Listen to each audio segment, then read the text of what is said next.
Good morning. It is 9:07 on Super Talk 99.7 WTN. My name is Chris Hand.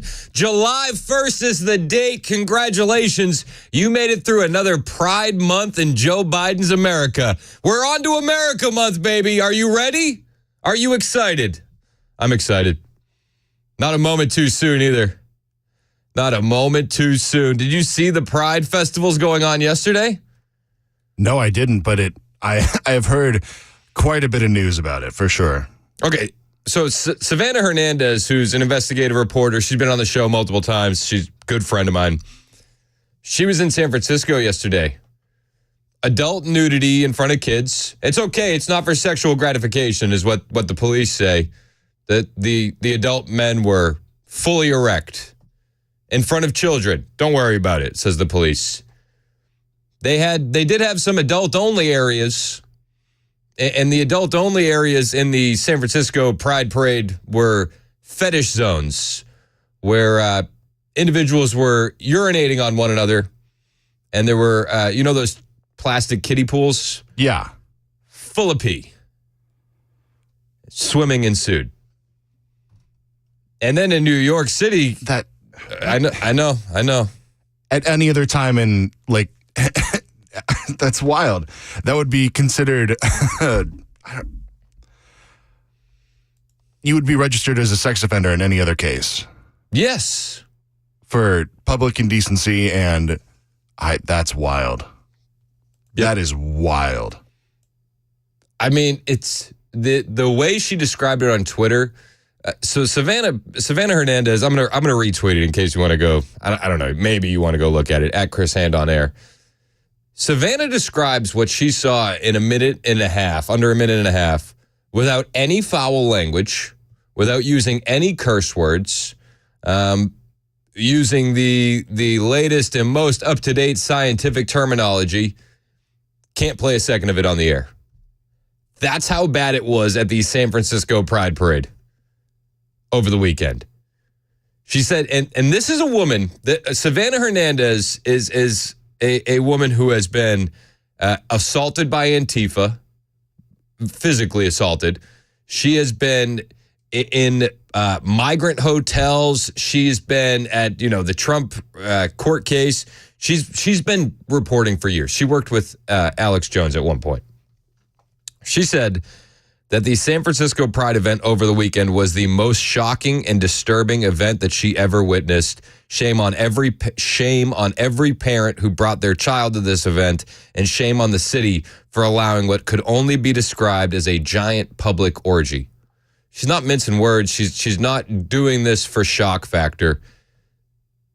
I don't understand why those parents aren't arrested for child abuse and child endangerment. I don't understand it. It makes no sense to me. If you want to see that, go find it at Chris Hand on air. Again, I just retweeted it, but by the grace of God, we've made it through another June. We made it through. There were pee pools in San Francisco and fist fights and wild settings in New York City, but we got through it. We got through it. The Biden campaign right now wishes that they could get through the aftermath of this debate like America has gotten through Pride Month. Hopefully mostly unscathed. It's been quite the weekend if you're interested in salt mining. And what I mean by that is just liberal tears and leftist meltdowns have provided us copious amounts of salt on the right. And it's just one idiot after another. Jim Clyburn, after the debate, said he didn't actually hear anything. He hasn't heard anything negative about Joe Biden. Almost total. And I'm saying almost because I have not heard a single person express anything negative. All they're saying to us is keep Joe Biden moving forward. Well, I think it's because they're worried he's going to die. You got to keep him moving. Keep him moving. Keep him moving forward. Hasn't heard anything. Jim Clyburn hasn't heard anything negative. It's funny, though, because Jim Clyburn is one of the only Dems that are really fully supporting and defending Joe Biden. He says Jim Clyburn, he didn't use the cold defense. He used the classic over-preparation defense when it came to Joe Biden in the debate. When you've been running the country, as he has been for 3.5 years, faced with all of the issues that he is faced with, you don't have time to set aside and make up stories about the past or to forget about what's going on around you. You've got to face your job, and he's been doing that. And so for him to go into preparation, and what I've been calling this a classic example of preparation overload. I just think that there should have been much less preparation for this debate and much more activism in his job. Okay. He needed less prep, more activism in his job. Well, I think a lot of Americans would like the president to be more active in his job. Probably not Joe. But he also said at one point, Joe Biden's got too much going on to make up stories, which is hilarious because at the same time over the weekend, Joe Biden was doing a LGBTQ speech with none other than Elton John. And what did Joe Biden do during the speech? Well, Joe Biden made up stories. Once again, telling this tale that he has made up about witnessing something with his father. I remember my dad was dropping me off to get a license to be a lifeguard in Wilmington, Delaware at the swimming pools. And I got out of the car in Rodney Square, they call it. And that's where the DuPont building is and the Hercules Corporation, all in that one quarter. And two well-dressed men were kissing each other. And I hadn't seen that before. I looked at my dad. I was 16 years old. Looked at my dad. And he said, "It's simple, Joey. They love each other. It's simple." Simple, Joe. It's simple. He's told this story before. Every time he tells it, it gets fact-checked to high heaven. He made it up. He made it up. So Jim Clyburn says, Joe Biden's working too hard to make up stories. Okay, I feel physically ill after spending the day. That's auto-played on a different site. Sorry. Joe Biden is making up stories. I mean, that little clip that just played describes everything. I do feel physically ill with all of this. That's the audio of Savannah Hernandez talk about the Pride Parade. I don't know. Let's see. You want to see how far I can get through it? Oh, man. Okay, I feel physically ill after spending the day at San Francisco Pride. Now, I've been to quite a few Pride events, but this one was by far the most disturbing, and it was because there were nudists there that were fully erect. I probably shouldn't. Nudists in front of kids. Yeah. It's not a good look. If you want to hear that whole thing, go find it on my Twitter, @ChrisHand-on-Air. It's, Joe Biden's working too hard, right? He can't be making things up. He's at his Pride event with Elton John, and he's making up stories. Once again. A lot of people are pointing the finger at Jill Biden when it comes to Joe. They said that Biden's family is having big meetings over the weekend talking about the future of the Joe Biden campaign. And it's Biden's family telling him to keep fighting during what they're describing as crisis talks at Camp David. They say that Hunter is emerging as a key advisor after the debate debacle. Sure that it's going to work out long term. Hunter as a key a key advisor after the debate debacle. Joe Biden's entire family was gathered at Camp David over the weekend discussing his future after that debate, after Donald Trump just mopped the floor with them. The White House and the campaign blamed the cold for Biden. You heard Jim Clyburn blaming over-preparation for Joe Biden's performance. Others say that this is exactly what Joe's like on a day-to-day basis. And now it has the Democrats wondering if Joe needs to be replaced in time for November as his poll numbers slide further behind Trump. I hope that Donald Trump looks at this and says, I don't need to do another debate. I want Trump to come out and release a comment saying, listen, I remember the last debate. The American people remember the last debate. I don't know if Joe does, but I think it's in the best interest of our country to not do another one. I don't think Trump needs to do another debate. I think that it's game over between him and Joe Biden. Game over. I don't think that the Democrats have enough time to swap in another candidate. The only candidate that scares me is Michelle Obama. That's it. That's it, because I still think that they have that emotional Obama pull. No other candidate scares me one bit. Donald Trump put on Truth Social this morning, only 3 things could have been the reason that crooked Joe Biden, the worst president in the history of the United States, failed so badly at the debate on Thursday night. They were, 1, Trump was really great. This is Trump on Truth Social. In all fairness, and I say in complete and total modesty, many on both sides of the political spectrum have said it was the greatest single debate performance in the long, storied history of presidential debates. He's the most humble president we've ever had. I will say that. Thank you. 2, crooked Joe choked like a dog. 3, Joe is a cognitive mess. It could be combinations of all 3, but ask yourself this question. As a proud citizen of the United States, which no longer means a thing to many as millions of people flow into our country totally unchecked and unvetted, would you rather have a president who is a choker, a president who is a cognitive mess? Also, did my debate performance play a role in Joe's total disembowelment before the world? Our fake historians over at CNN and MSDNC would like to know. Trump is not holding back against Joe Biden, and a lot of the pundits aren't holding back either. It has been absolute damage control all weekend long for the Democrats. Absolute damage control. And the mainstream media has essentially turned on them.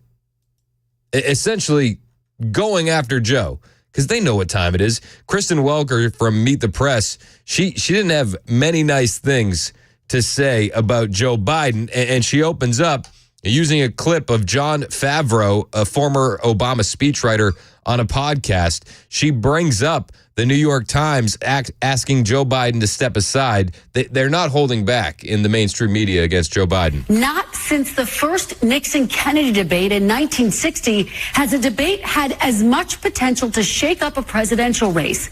This morning, there is widespread panic within the Democratic Party and questions about whether the president should drop out of the race. I think it was a disaster.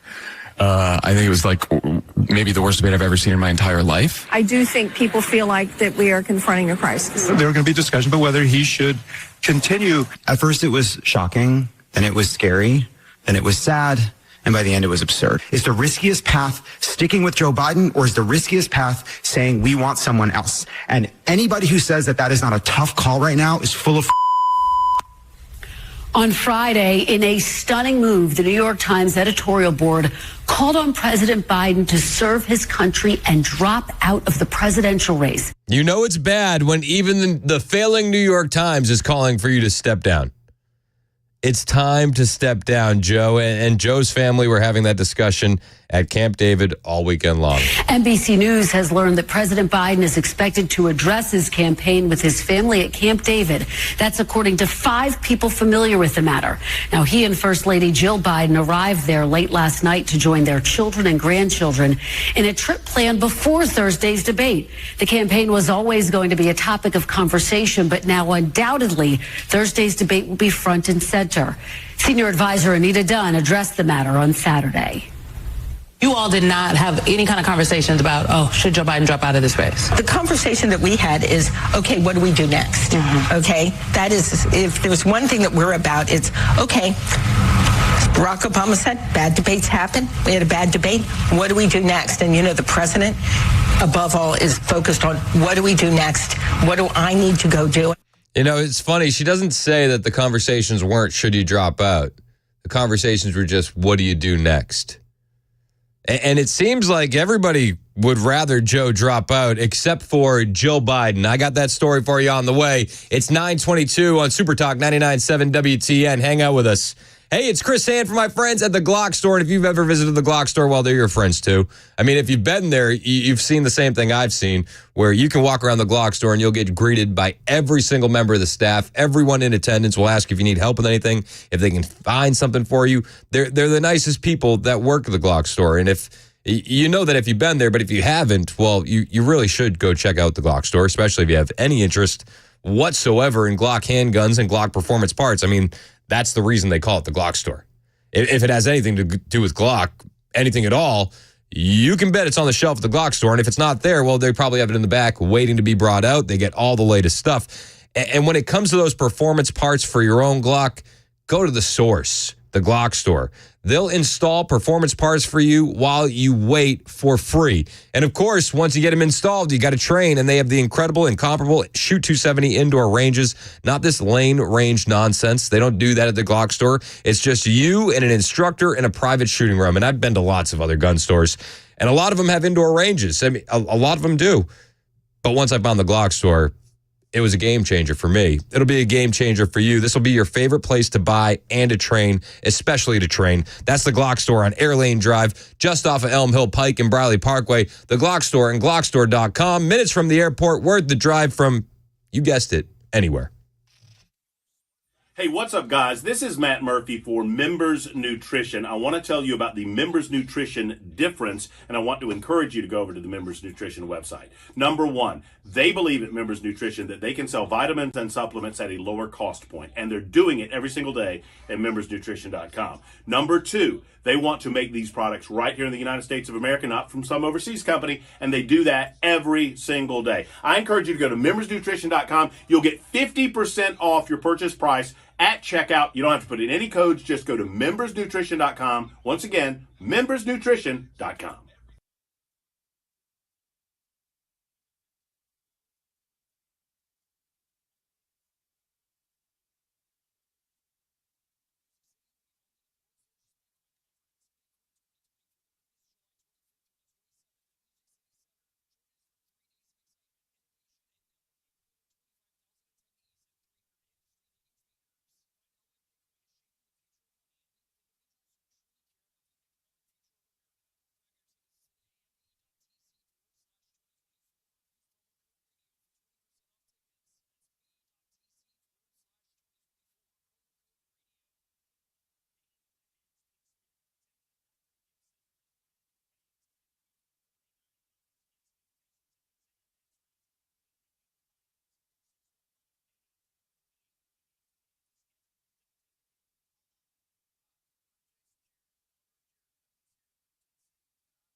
Still got that crash in Goodlettsville, slowing things down for about a 3-mile stretch there, 65 southbound, due to an overturned truck blocking the on-ramp from Long Hollow Pike. Be on the lookout for a vehicle the Murray County Sheriff's Department says was used to take 3 children. It is a 2014 black Jeep Compass with Tennessee tags. And there was a wrong-way crash on Saturday. You got to hear about this coming up at 9:30 on Super Talk 99.7 WTN. Thank you, Ken. It's 9:28 on Super Talk 99.7 WTN. My name is Chris Hand. You can listen to us anywhere on the iHeartRadio app, the TuneIn app. You can get the podcast on Apple and Spotify. Somebody on Twitter said, I hope you talk about Steve Bannon going to prison today. I will.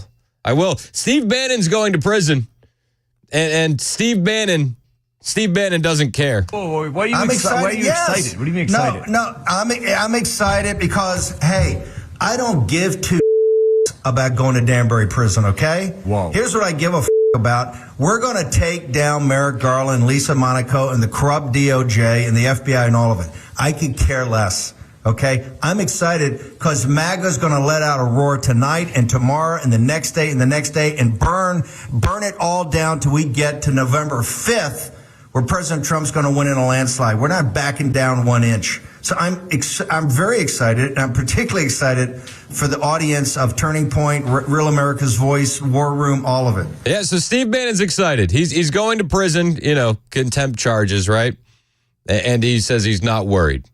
He's not worried at all. In fact, he gave a long interview with ABC News. I'll have that audio for you later in the day. Plus, we'll continue salt mining all of the leftist liberal media melting down over Joe Biden's debate performance. That's the big story today. Hang out with us. It's 9:30 on Super Talk 99.7 WTN.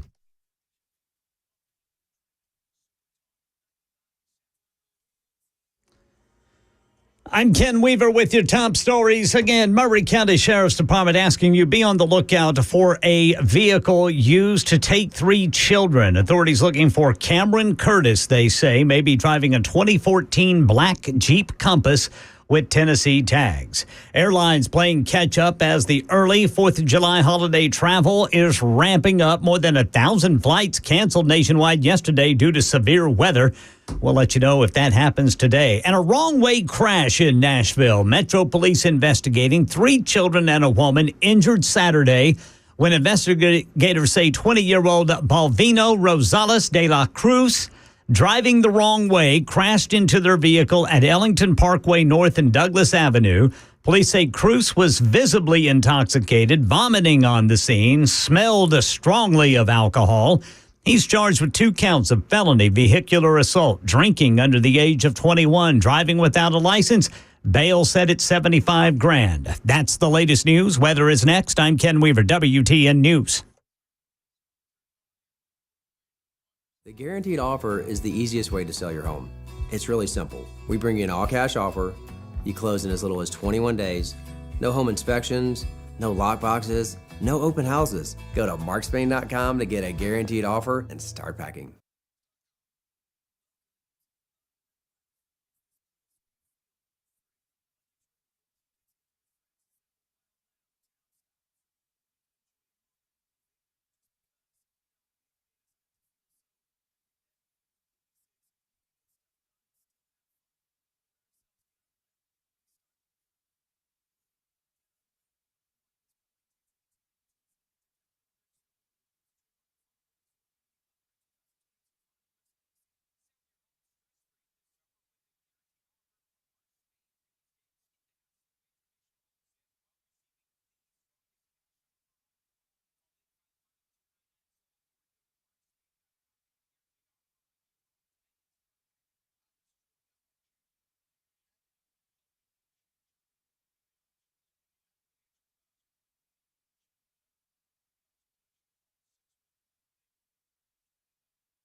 The power's out.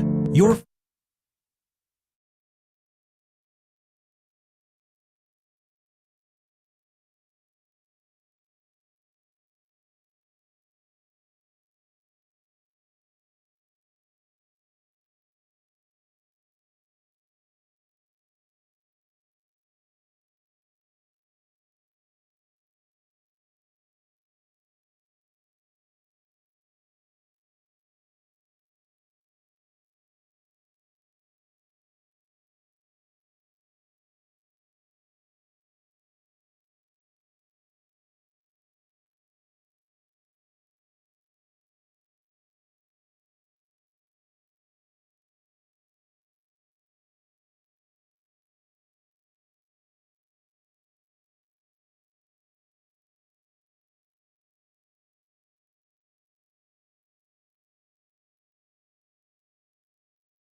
9:38 on Super Talk 99.7 WTN. My name is Chris Hand. So big meetings all weekend long at Camp David. Will Joe stay in the race? Will he not? Well, it looks like at this point he's going to. It's going to be incredibly hard to get him out of the race. And what do you do with all that money? What can you do with all that money? Who do you replace him with? It just seems like unless Joe is going to step aside himself, they're not going to be able to force Joe Biden out. And if you do, who do you replace him with? Who do you replace him with? I've heard the talk on Michelle Obama.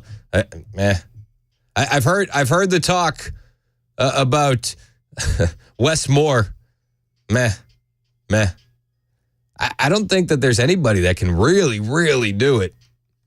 Michelle Obama scares me, but I'm still confident. I would still be confident, wouldn't you?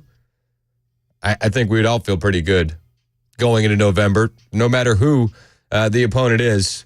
Although we can all agree, Joe's the easy one to deal with, right? Joe's the easy one to deal with. So his family's meeting all weekend long. Biden's family telling Joe to stay in the race. Word on the street is that Hunter was the loudest voice in the room.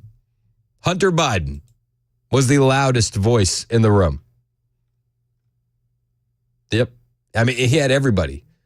Grandkids, his wife, his kids, the campaign, the White House blaming a cold for Biden, who was hard to understand at times, to say the least. And Jill Biden is not going to let her husband go away. Billionaire Bill Ackman says Jill Biden values what's best for herself over her husband's health. Hedge fund billionaire Bill Ackman publicly called out First Lady Jill Biden on Sunday for pushing the president to stay in the 2024 race despite a rising tide of opposition. And the tide has been rising. Also, breaking now, we do have some news on Trump's immunity case with the Supreme Court. NBC News has the story right now. The Supreme Court ruled that Donald Trump has immunity for some of his alleged conduct as president in his federal election interference case, but maybe not for other actions, which is adding another obstacle to a trial taking place. In a novel and potentially consequential case on the limits of presidential power, the justices, on a 6-3 vote on ideological lines, rejected Trump's broad claim of immunity, meaning the charges will not be dismissed, but said some actions closely related to his core duties as president are off limits to prosecutors. Justice John Roberts wrote the majority decision, saying that further proceedings are needed in lower courts to determine what conduct he can be prosecuted for. NBC says what that means for the case going forward remains to be seen. Trump's lawyer conceded in the oral argument in April that at least some of the allegations in the indictment concern private conduct that would not be protected by any immunity defense. Likewise, the Justice Department lawyer arguing the case for special counsel Hack Smith said the prosecution could go ahead even if some official acts were protected. At a minimum, they're saying there will be further proceedings before a U.S. District Court Judge Tanya Chutkin to determine what, if any, of the other conduct alleged in the indictment is protected.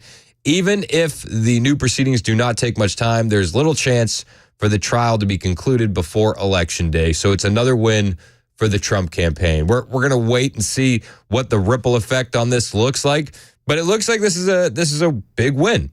It's a big win for Trump. He's got some immunity. Not everything, but it's being sent back to lower courts to decide, and we're not going to deal with this before the election, which is what all of this lawfare was for, was to screw up the election. So the left has been thwarted again. Susan in Spring Hill has a comment on the Supreme Court. What's up, Susan?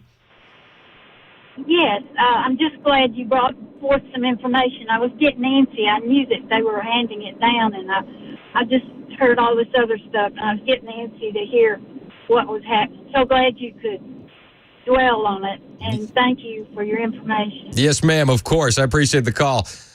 So yeah, I mean, the case is big, right? There's going to be ripple effects and breakdowns of this all day long on Super Talk 99.7 WTN. From Murphy to Wilson and myself, the legal arguments on this case focused on Trump's official acts, with both sides agreeing that a former president does not have immunity for personal conduct. But I think then you're going to have to make the argument, was this a personal act or was this a official duty act? Is questioning the election personal, or is that personal? I mean, is it personal or is it professional duties?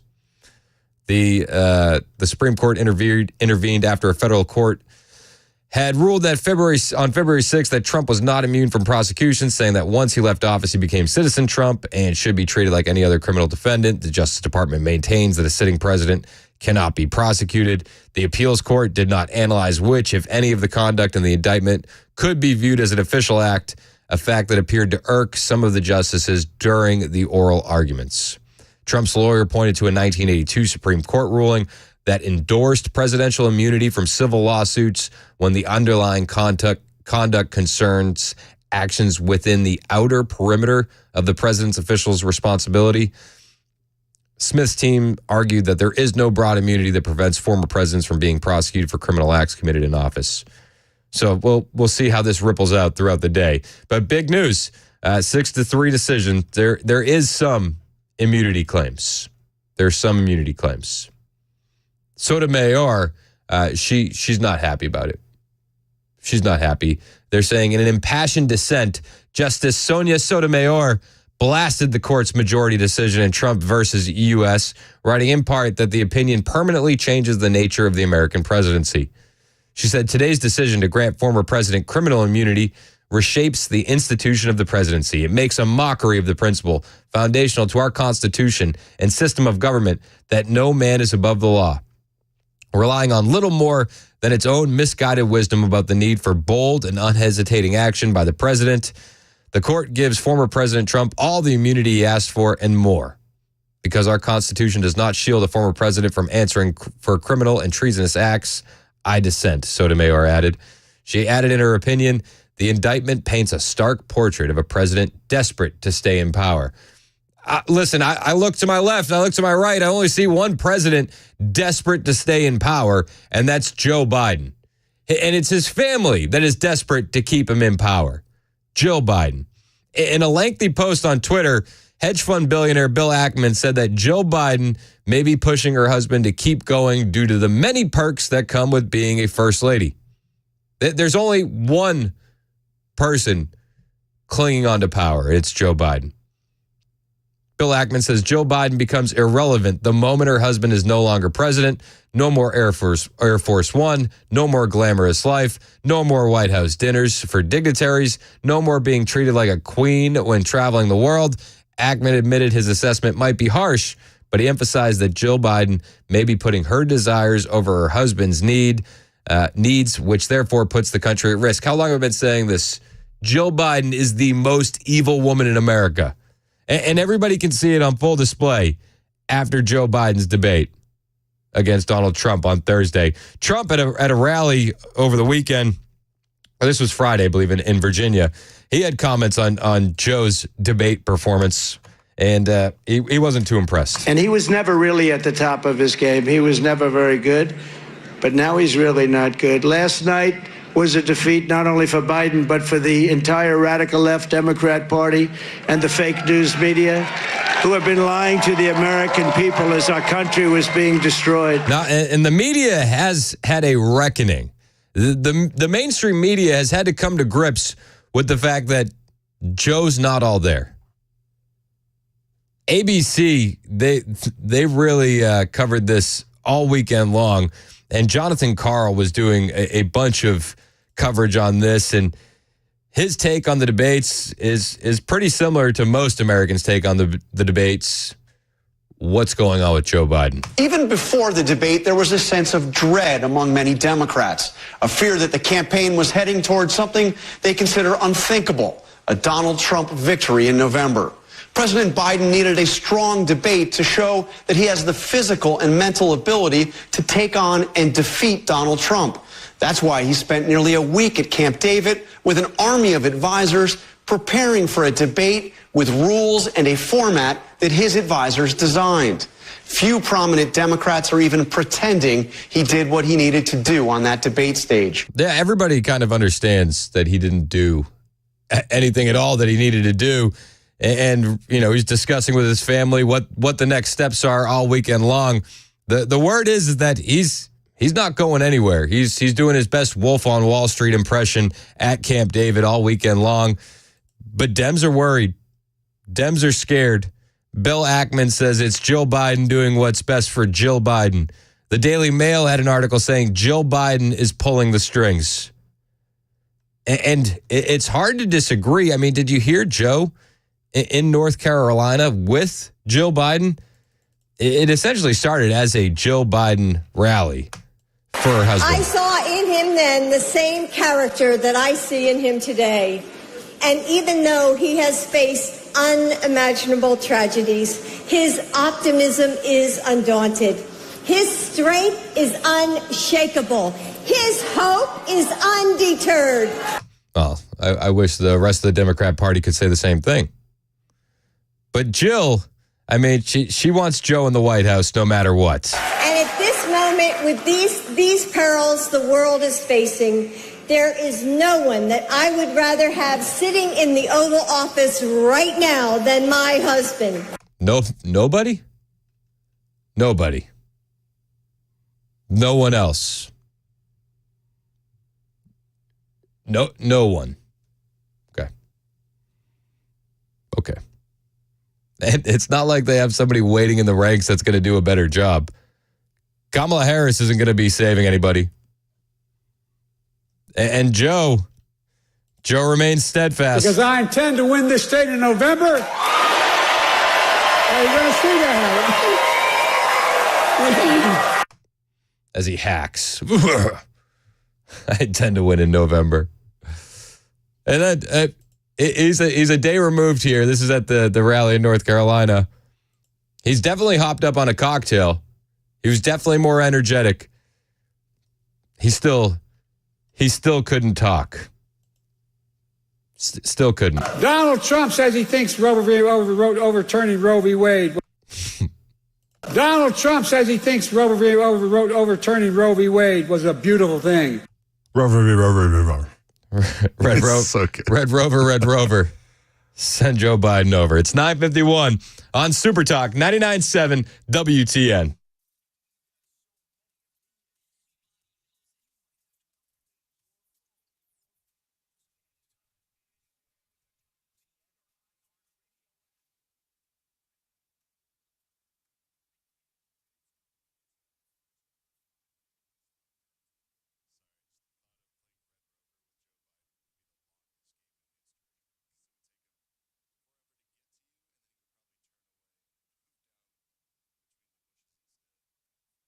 Hey, it's Dan Mandis, and I am so glad that California Closets has fixed my closet catastrophe. After exact measuring and planning, they came over and got to work.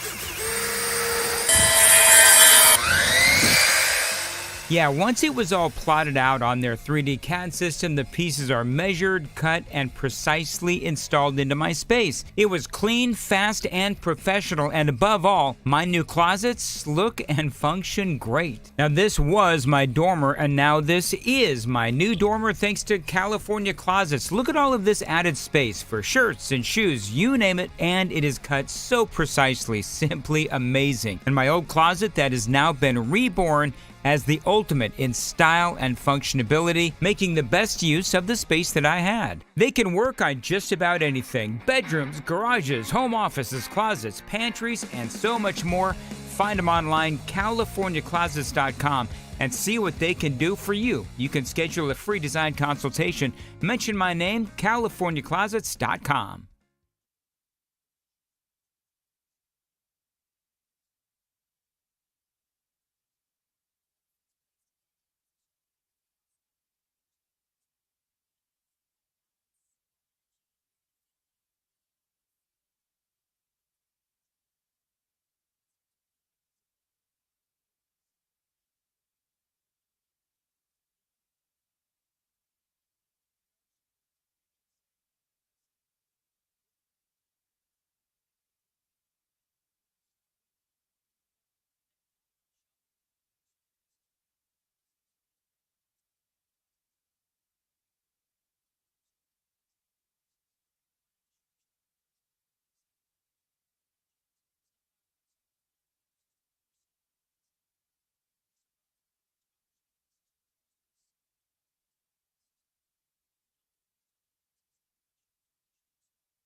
All right, we're still slow going through Goodlettsville, 65 southbound, due to that overturned truck blocking the ramp from Long Hollow Pike. That's about a 10-minute delay.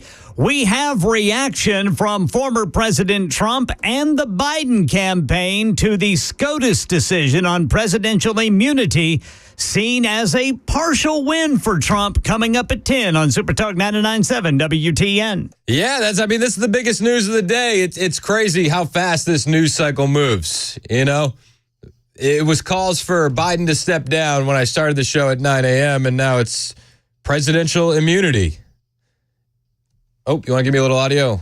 Let me read you a little bit of what we have from the court. It does find this. Under our constitutional structure of separated powers, the nature of presidential power entitles a former president to absolute immunity from criminal prosecution for actions within his conclusive and preclusive constitutional authority. He is entitled to at least presumptive immunity from prosecution for all his official acts. There is no immunity for unofficial acts. That's the first blush we've got on this. It looks like a 6-3 split. We've got the dissent by Justice Sotomayor, Kagan, and Jackson join that. There is a kind of split decision on some of these. Somebody joins in one part, not in another part, but that's the overall holding of the court. So what it means now, we'll have to dig into this and see if they tell us now, how do you decide an official act versus an unofficial act? Because that's going to be critical, having now said the president does have absolute immunity from criminal prosecution for actions within his conclusive and preclusive constitutional.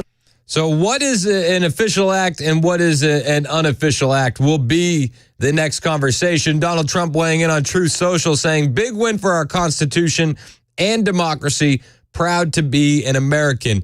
The Supreme Court handed down this decision early this morning, 6-3 vote. The president enjoys no immunity for his unofficial acts. Not everything the president does is official.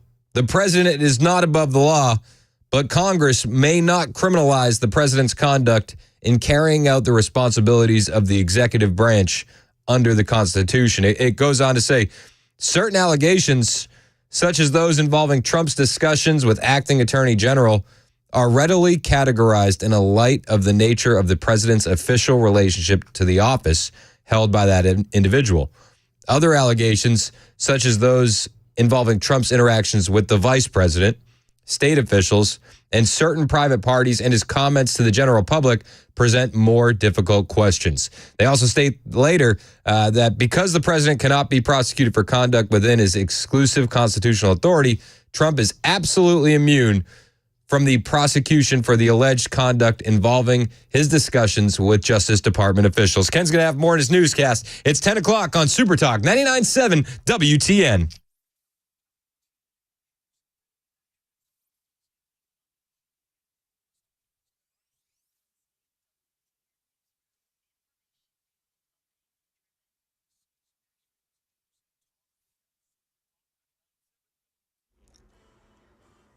Ten o'clock on the dot. I'm Ken Weaver with your top stories this Monday morning. We've got the SCOTUS decision on presidential immunity in a moment, but first, 3 children taken by their father in Middle Tennessee considered missing and endangered. Murray County Sheriff's Department asking you keep an eye out for a 2014 black Jeep Compass with Tennessee tags. Call 911 if you see it. Full forecast in 2 minutes. Yeah, the SCOTUS Supreme Court ruling on presidential immunity just coming in. Here's Sherry Preston. The U.S. Supreme Court has just handed down its decision on absolute immunity for acts taken while serving as president of the United States, ruling that presidents are immune for core constitutional powers that they have while serving as president. Former President Trump's legal team trying to convince the justices that presidents need immunity. ABC's Brian Clark takes a look at the case. April's immunity arguments saw one of the more astounding hypotheticals posed by Justice Sotomayor to Trump attorney John Sauer regarding a corrupt political rival. He orders the military or orders someone to assassinate him. Is that within his official acts that for which he can get immunity? It would depend on the hypothetical, but we can see that could well be an official act. We could. The government argued what Trump was seeking went well beyond any immunity laid out in the Constitution. ABC's Brian Clark. Yeah, we'll see what happens next. Former President Trump releasing a statement on his social media platform. Big win for our Constitution and democracy. Proud to be an American. Then the Biden campaign responds. Trump thinks he's above the law and is willing to do anything to gain and hold on to power for himself. Stay with Super Talk 99.7 WTN for analysis and reaction all day, starting with Chris Hand right after the weather. That is the latest news. Weather's next. I'm Ken Weaver, WTN News. The guaranteed offer is the easiest way to sell your home. It's really simple. We bring you an all-cash offer. You close in as little as 21 days. No home inspections, no lockboxes, no open houses. Go to markspain.com to get a guaranteed offer and start packing.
.05 on Super Talk 99.7 WTN. My name is Chris Hand.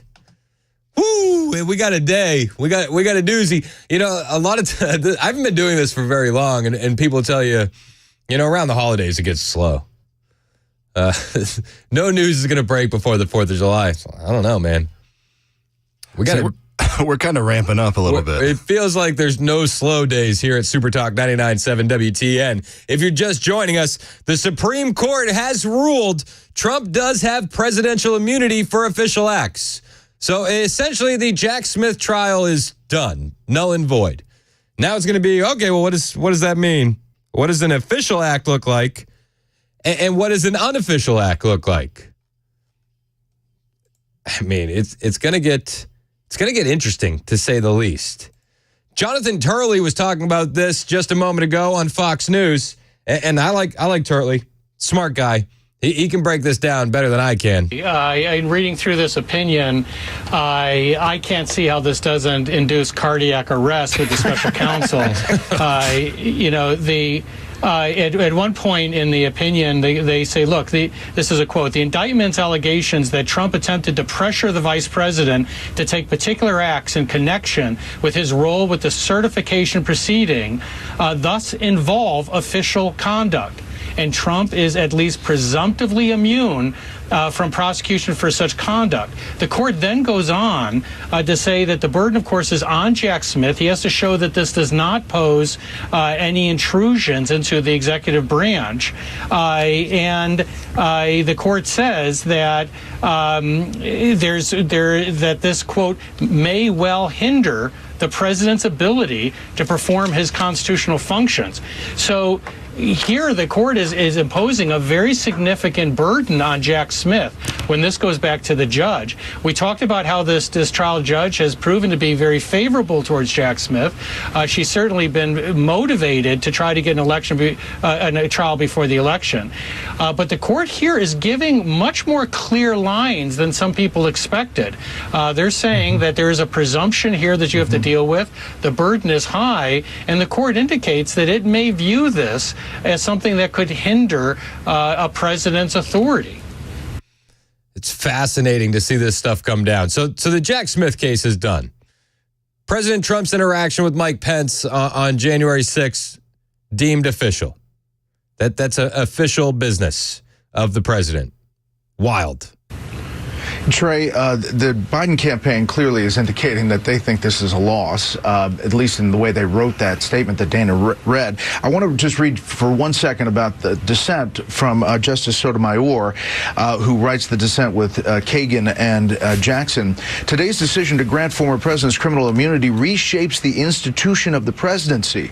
It makes a mockery of the principle foundational to our Constitution and system of government that no man is above the law. Get ready for this to be the talking point. President Trump's Supreme Court keeps him above the law. President Trump thinks he's above the law. Get ready. That's going to be the new talking point of the left. Guaranteed. Whatever happens, as you read through this decision, it does expand the power of the executive. It is pretty consequential if we look at it big picture, Trey. Well, I always think it was consequential. I mean, who else has plenary pardon power? Who else can order the killing of an American citizen overseas? It's always been the president. So presidents have always enjoyed powers that the rest of us do not. I read that dissent as just, they must not have read the majority opinion, because the majority opinion is pretty simple. Unofficial acts have no immunity at all. Official acts, there is immunity. We're going to presume that it was official. We're going to presume that it was official. They have to prove otherwise. Now, I said on Friday, we're going to get so used to winning. We're going to have so many wins. We're going to get tired of winning. You know, the old Trump line. We're going to be tired of winning. This is another win on the board for conservatives. This is another way that the left is going to melt down. They're going to weaponize the fact that we're the next 4 years, we're going to lose another Supreme Court justice. So get ready for that to be a huge talking point on the left. We can't let this rogue Supreme Court continue. That's going to be the talking points. But I don't want to get ahead of ourselves. We can enjoy these wins, but we have to understand that there's a lot of work in front of us. Okay, there is a long way to November. And Jason Miller, senior Trump campaign advisor, smart guy, he said over the weekend, and he was talking more about the debate, but you can put this on just about anything. He said, this is going to be tough till the end. Like, this is no time to spike the football. And even as this Supreme Court ruling comes down and it's in our favor and we can celebrate it, let's not get ahead of ourselves. We have a lot of work to do. This will be a tough contest all the way to the end. The exact same media and Democrat establishment that was in place in 2020 that covered up the laptop from hell is the same media and Democrat establishment that's been covering up Biden's, well, you can say shortcomings, or you can say everything else Biden's been screwing up over the last 4 years. They're going to be in place even this November. So the only answer here is to go and get rid of everybody, vote all the Democrats out. Yeah, we have to. We have to vote all the Democrats out. We have to keep fighting. We can appreciate these wins, but let's not get ahead of ourselves. Let's not be too excited. Let's not think that we're running up the score just yet. We still got to go out there. We still got to have those tough conversations. We still got to get people registered to vote. We still have to really, really hyper focus on winning the election in November. None of these wins, the debate, the Supreme Court rulings. None of this is going to matter if we lose in November. So let's not spike the football. Let's not be too overjoyed. Let's be very reasonable, very calm, and say this is good, but not good enough. Not good enough. And let's keep going until we win. None of this matters if we don't win in November. None of it. Let's keep the same energy that we've had for a while. None of this matters if we don't win in November. Big win today.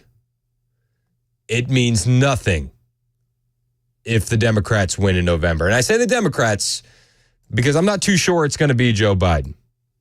It's going to be tough to get Joe Biden out, but I think we can all understand that it wouldn't be shocking if it wasn't Joe Biden, especially after that debate performance. Chris Coons was on ABC over the weekend with Jonathan Karl. And Chris Coons, he's an absolute stooge for the Democrats. He let Joe Biden sniff his daughter, and now he's one of his co-campaign chairs. But he was read the litany of New York Times reporters who are saying Joe Biden needs to step aside on ABC over the weekend. Editorial page. Tom Friedman said to give America the greatest shot possible of deterring the Trump threat in November, the president has to come forward and declare that he will not be running for re-election and is releasing all of his delegates for the Democratic National Convention. The New York Times editorial board, to make a call for a new Democratic nominee this late in the campaign is a decision not taken lightly, but it reflects the scale and the seriousness of Mr. Trump's challenge to the values and institutions of this country and the inadequacy of Mr. Biden to confront them. And Maureen Dowd, another columnist, Biden is jeopardizing the democracy he says he wants to save. Now, these are all people who want to stop Donald Trump, not stop Joe Biden. Is the president listening whatsoever to what these people who have supported him are saying? Is the president listening whatsoever? Well, the president's listening to his family, and his son, Hunter, and his wife, Jill, are telling him not to step down. He's definitely not listening to the majority of voters. 60% of voters want Biden replaced on the Democrat ticket. White House staffers are panicking and trying to reassure donors. That's what they're doing. It's the meme where the guy walks in and the house is on fire and he says, "This is fine."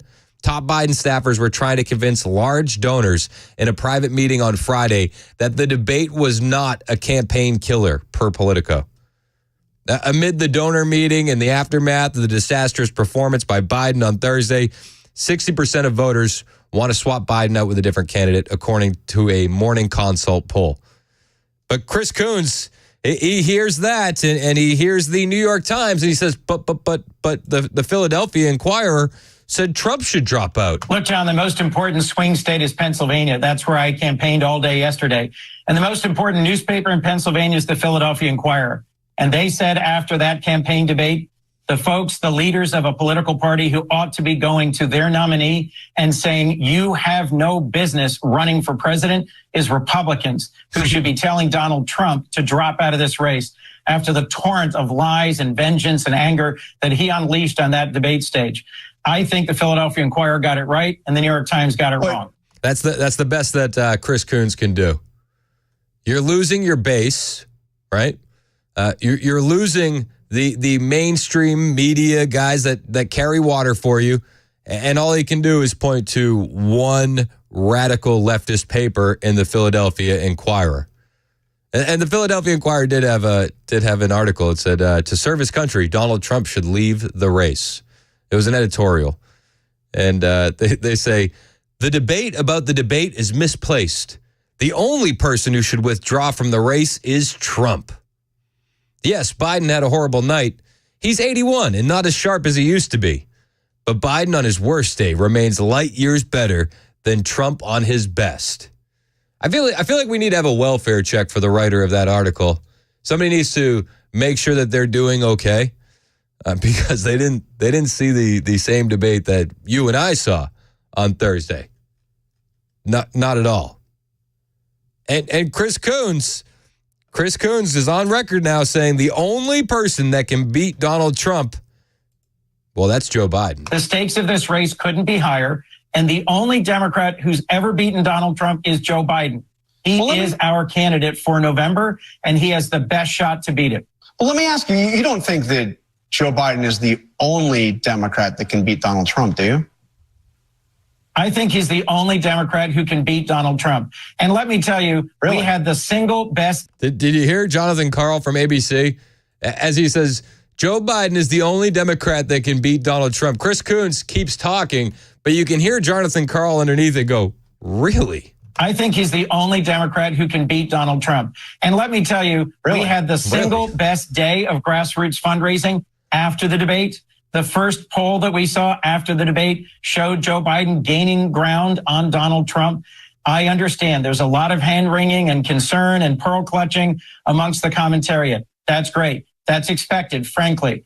It's not just the commentariat. It's the voters. It's the Democrat Party. It's the Democrat establishment. It's the New York Times. It's a lot of people. I will say to Chris Coons' point about fundraising, they are doing that. I mean, this is why we can't spike the football. This is why we need to stay focused and why we need to make sure that we win in November. Biden in the campaign raised $27 million after the debate flop. $27 million. That's after a disastrous debate. $27 million. A Biden campaign spokesperson shared this announcement with CNBC on Saturday, and the outlet noted that in May, the campaign, the Democrat National Convention, Biden PACs and committees raised $85 million. $85 million. Now, if you're looking at all things being equal, Trump raised a lot more money in May. He knocked out Biden's longstanding cash advantage. The campaign finance filings with the FEC, that proves that. This is per Breitbart. The filings said Trump's campaign and the Republican National Committee raised $141 million in May, with a major surge at the close of May, just after Trump was convicted. But we have to realize that we can't just celebrate yet. There's a lot more work to be done, and the Democrats are still fundraising. They're still pushing for all this. In fact, they sent out a weird fundraising email from Robert De Niro after the debate. They sent it out on Friday, and it was you get those weird emails from like, hey, this is Eric Trump, and I want you to donate to my dad, and we all get those, and it's like, ugh, yuck. Well, the DNC sends them out featuring Robert De Niro, and the Biden campaign blasted an email fundraiser Friday afternoon, bearing a message from De Niro, who praised Biden for what he called decency, compassion, and honest, intelligent leadership. The email contained no references to Thursday's debate, which was seen by no one as honest, intelligent leadership from the Biden campaign. De Niro in the email says, Donald Trump is a wannabe tough guy with no morals or ethics who will do whatever he can to obtain power. As an actor, I could never play him. There's not a shred of humanity to hang on to. That's what De Niro said. I strongly support Joe Biden. He's a lifelong public servant with great personal integrity. Is he talking about the same guy that Ashley Biden described as taking showers at uncomfortable showers at too old of an age with her? I guess so. De Niro says, I trust him completely to run the country. He puts you first. Trump only cares about himself.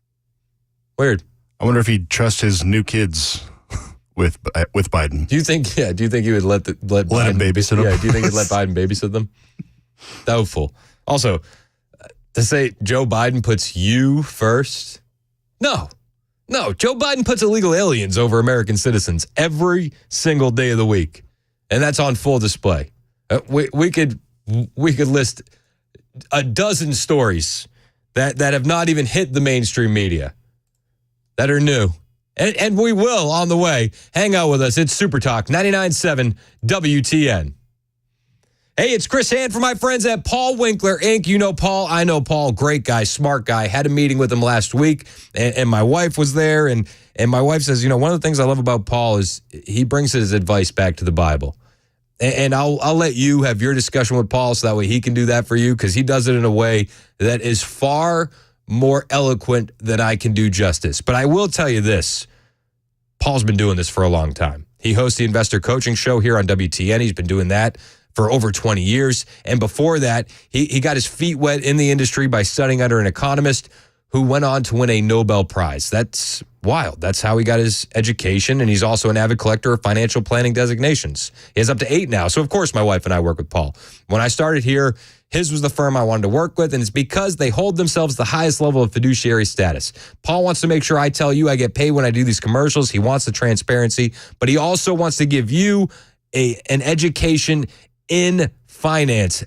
Talk to Paul. He'll look at your whole financial picture and then help you make some decisions. It's worth the 15-minute phone call. Set up yours today online at paulwinkler.com. That's paulwinkler.com.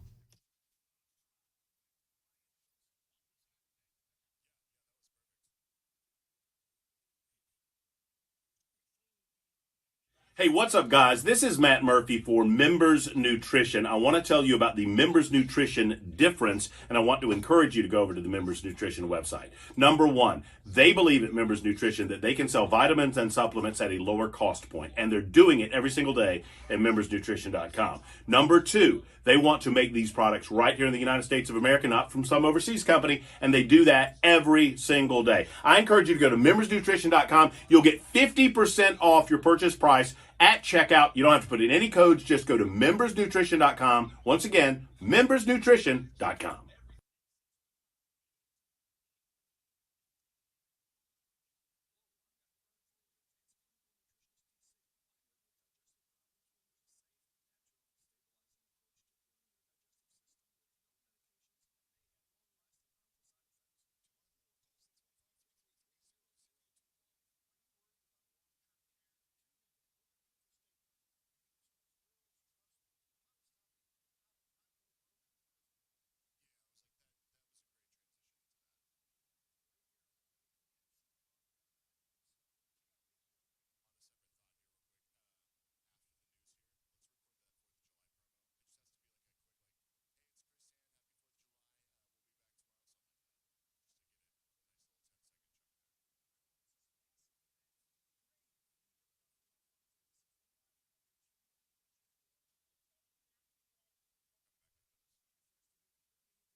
All right, crews still working that crash in Goodlettsville. Overturned truck. That is slowing things down 65 southbound. There, the on-ramp from Long Hollow Pike is blocked. That's about a 6-minute delay.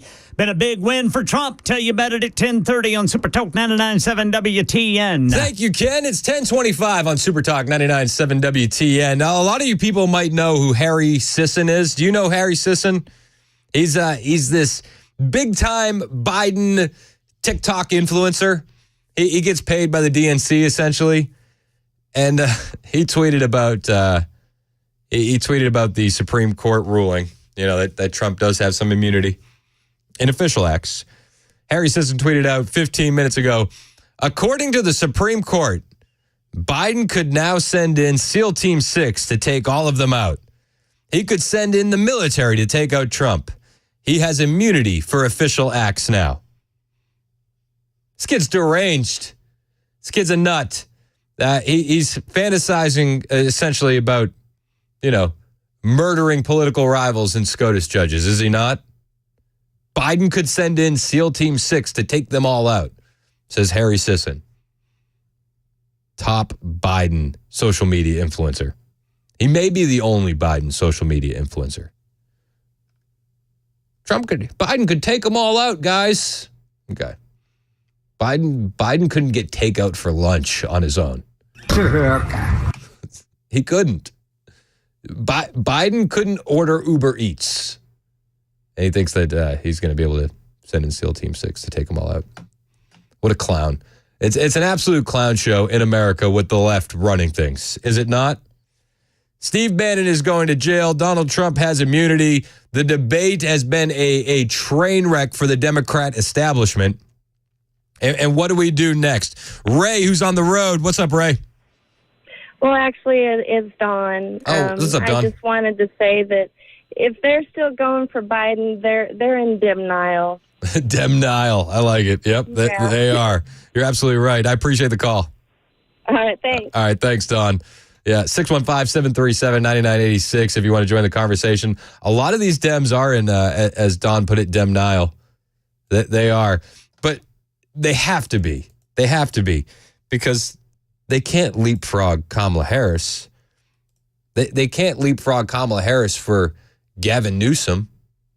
They can't skip a black woman for a white male. And the lady that they have waiting in the wings is out there. She's doing her campaign thing. Doesn't sound too great. Senator Mark Kelly, who is just always fighting for the people of Nevada and using his lifelong dedication to our country. Doesn't sound so bad until you realize that Senator Mark Kelly is from Arizona and not Nevada. Senator Mark Kelly, who is just always fighting for the people of Nevada. Maybe he fights for them too. That's who they have waiting in the wings.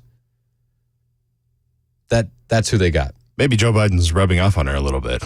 Maybe they're sharing too many cocktails backstage. Well, and they say Harris is actually has a bigger disadvantage against Trump than Joe Biden, according to the polls. Joe Biden does have an issue with Donald Trump in the polls, but Kamala is not doing any better. A poll conducted by Politico and Morning Consult earlier this month found that only a third of voters think it's likely that Harris would win the election should she become the Democrat nominee. And a lot of people point to Democrat governor out of Maryland, Wes Moore. He was asked about Biden and his struggles. Why was the president struggling? I think the president had a tough night. I think all of us have difficult nights. That's Wes Moore. I don't think it's just a night that's been tough. No, I think it's tough during the night, tough during the day, mid-morning, early afternoon. Bingo. If his eyes are open, he's having a tough time. Well, I think that the president had a difficult night, just like every single one of us do. Is that the guy everybody's scared of? Wes Moore? That's the guy? I don't know. He seemed like a soy boy to me. Let's go to Brian, who's on the road. What's up, Brian? Hey, brother. How we doing, man? I mean, you're keeping it hot all the time. So I'm going to bring back a word that's not politically correct anymore, and it's retarded. Jeez. And that's what those people are. I mean, they really meet the bar when it comes to no brain. And I have it on good authority that SEAL Team 6 has more integrity than to do something this imbecile tells them to. Yeah. They took an oath to this country. They didn't take an oath to him. No, you're absolutely right. I appreciate the call, Brian. Brian's referring to a tweet from Harry Sisson, a paid Democrat operative who's too young, too stupid to know any better. Harry Sisson put on Twitter that under this new Supreme Court ruling, essentially Joe Biden could send SEAL Team 6 after Supreme Court justices and Donald Trump and take them all out. That's the left. That's the same group of people that call you and I extremists. It's 10:30 on Super Talk 99.7 WTN.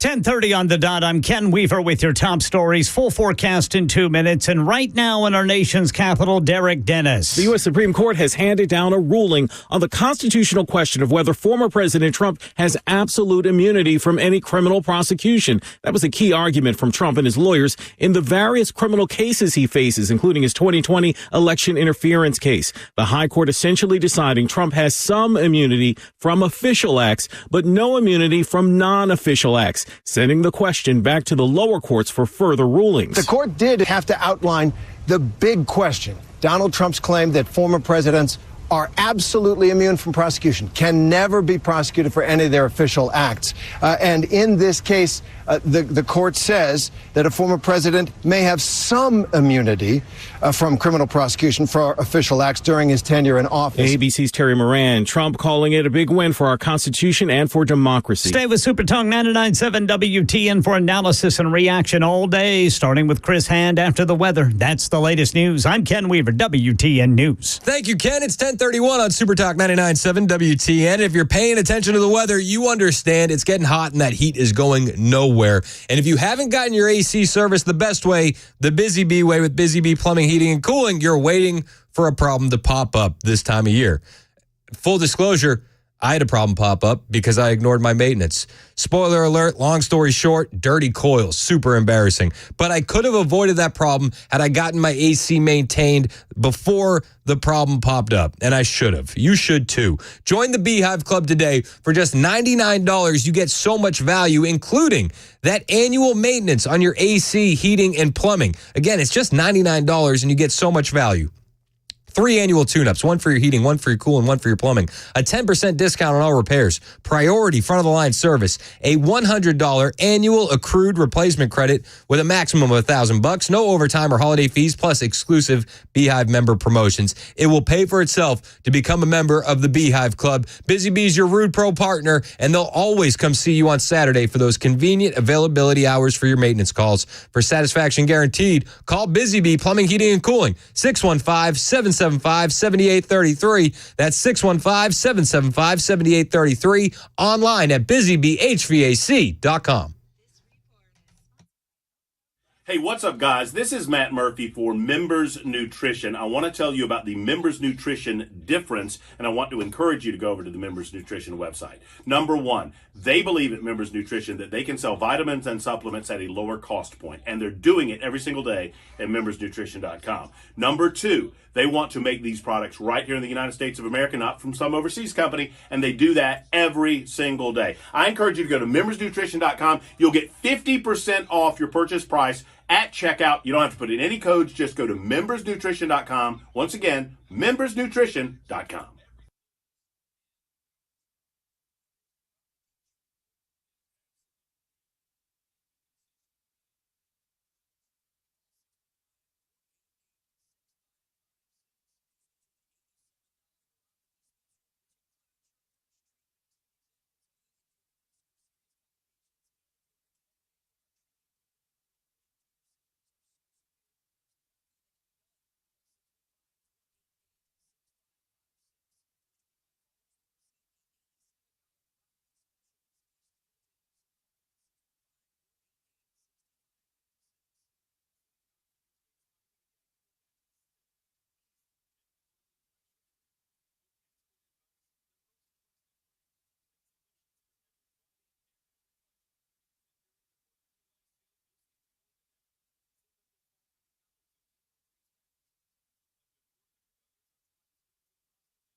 1036 on Super Talk 99.7 WTN. My name is Chris Hand. You can find me on Twitter, True Social, Instagram at Chris Hand on Air. You can listen to the show wherever you go on iHeartRadio or tune in. You can watch us on Super Talk TV. Hello, if you're watching, I'm waving to you. You can watch it on YouTube, Facebook, Twitter, Twitch, all the places, all the things. And if you miss any of the show, podcasts are available on Apple and Spotify. Big news of the day, Supreme Court says President Trump covered by immunity for official acts. The U.S. Supreme Court ruled in favor of former President Trump on this morning, holding in a 6-3 decision that presidents are covered by limited immunity from criminal prosecutions for actions while taken in office. And some of those official actions include him talking with the Attorney General, talking with the Vice President. Chief Justice John Roberts wrote the opinion for the court's conservative majority, said this case poses a question of lasting significance. When may a former president be prosecuted for official acts taken during his presidency? Our nation has never before needed an answer. But in addressing that question today, unlike the political branches and the public at large, we cannot afford to fixate exclusively or even primarily on present exigencies. In a case like this one, focusing on transient results may have profound consequences for the separation of powers and for the future of our republic. The president enjoys no immunity for his unofficial acts. And not everything the president does is official. The president is not above the law. But Congress may not criminalize the president's conduct in carrying out the responsibilities of the executive branch under the Constitution. And the system of separated powers designed by the framers has always demanded an energetic, independent executive. The president, therefore, may not be prosecuted for exercising his core constitutional powers, and he is entitled, at a minimum, to presumptive immunity from prosecution for all his official acts. That immunity applies equally to all occupants of the Oval Office, regardless of politics, policy, or party. The case is now remanded and will likely result in the dismissal of some or all of the charges facing the former president in the federal court in Washington, D.C., relating to the Capitol riot on January 6th. This is a big deal. This is a big deal. Let's not get ahead of ourselves. Let's not celebrate too much. We got a long way to go till victory in November. James in Columbia, you're up first on Super Talk. What's up, James? Hey, Chris, I just wanted to ask you, if these charges end up being dropped against him, is he entitled to reimburse for attorney fees and costs he's incurred due to the charges that have been brought against him? And I'll hang up and listen. I mean, listen. I'm not gonna sit here and say I'm a law expert or a legal scholar. I would hope that he could be reimbursed. I bet you there would have to be some legal action there to make that happen. Nobody's just gonna cut him a check. But I mean, he should be, right? We all knew that the charges were garbage in the first place, and now the Supreme Court has essentially agreed with us. Deborah on the road. You're next on Super Talk. What's up, Deb? Hey, Chris. How you doing today? I'm good. Beautiful. How are you? Doing well, thank you. What do you think this Supreme Court ruling would mean for Biden? I mean, I am not necessarily somebody who's of the opinion just to go after Biden, just because. But with that said, some of his actions as president have really put the country in danger. With the wide open border, our national security has been put at risk, not to mention all of the citizens that have either been killed or, injured. I mean, so they say that this isn't going to cover things like treason, but I mean the burden of proof is going to need to be high. I think that something like this is it would protect like Obama from when he drone bombed American citizens out of the country. I bet you that would be protected under this, but I think it would need to be case by case. I don't think that Joe Biden would ever be able to get out of the Burisma Ukraine stuff because of this, but.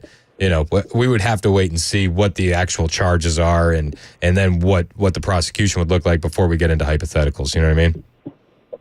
Oh, yeah. I was going to also say that just because Hur thinks he couldn't stand prosecution because he's old and doesn't have a good memory. This is true. There's already precedent for that, isn't there?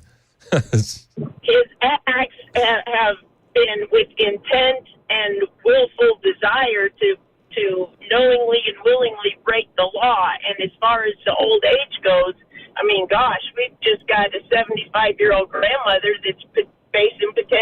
10 years in prison for praying in front of an abortion clinic. Now, I ask you, they throw the age out, but which scenario is worse? Yeah. Praying or opening up the country to potential terrorism? Yeah, you're absolutely right. And I don't even think it's like potential. It's he opened the country up to terrorism. Like there's no getting around that. I mean, they arrested terrorists on the watch list just a couple weeks back. There's no getting around that. I just think the burden of proof is going to be high. I appreciate your call. Let's go to Mike in Morrison. You're next on Super Talk. What's up, Mike?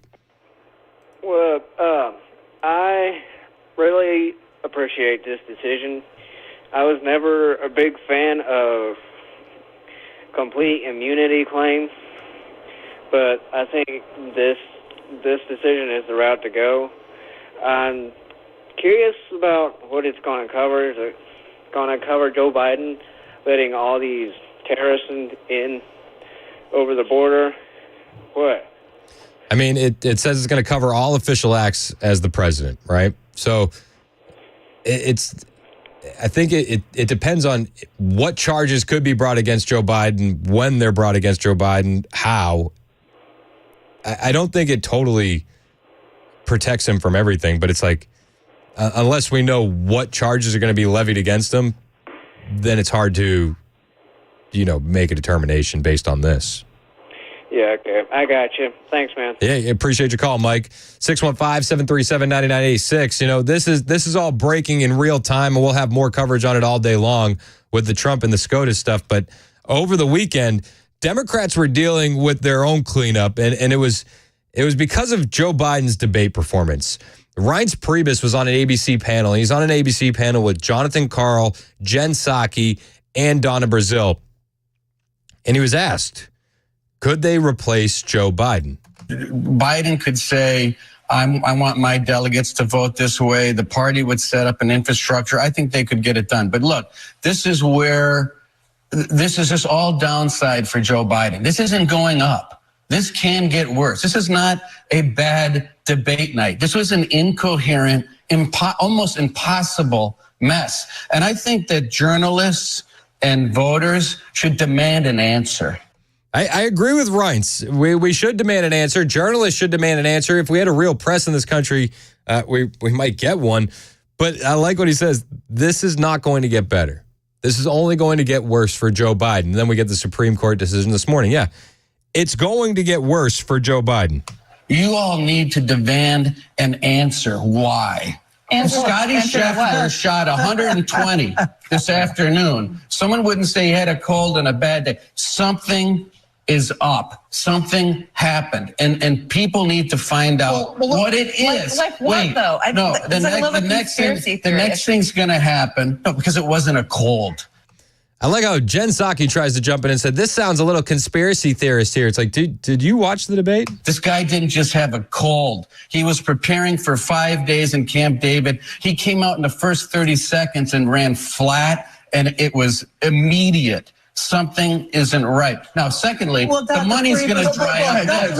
The money is going to dry up next. No. He says the money is going to dry up next. And I already presented the story. White House aides were scrambling on Friday to reassure top Democrat donors because they don't want that money to dry up. Donna Brazile tried her best to push back against Reince Priebus, but he wasn't hearing it. He wasn't listening to what she had to say. Dr. Priebus, I know you were trying to psychoanalyze the moment, but the moment is what it was. It was a terrible debate. But look, if you want to put us on the couch, I want to put your entire party on the couch. No. I mean, come on. I mean, that is the choice we have in this.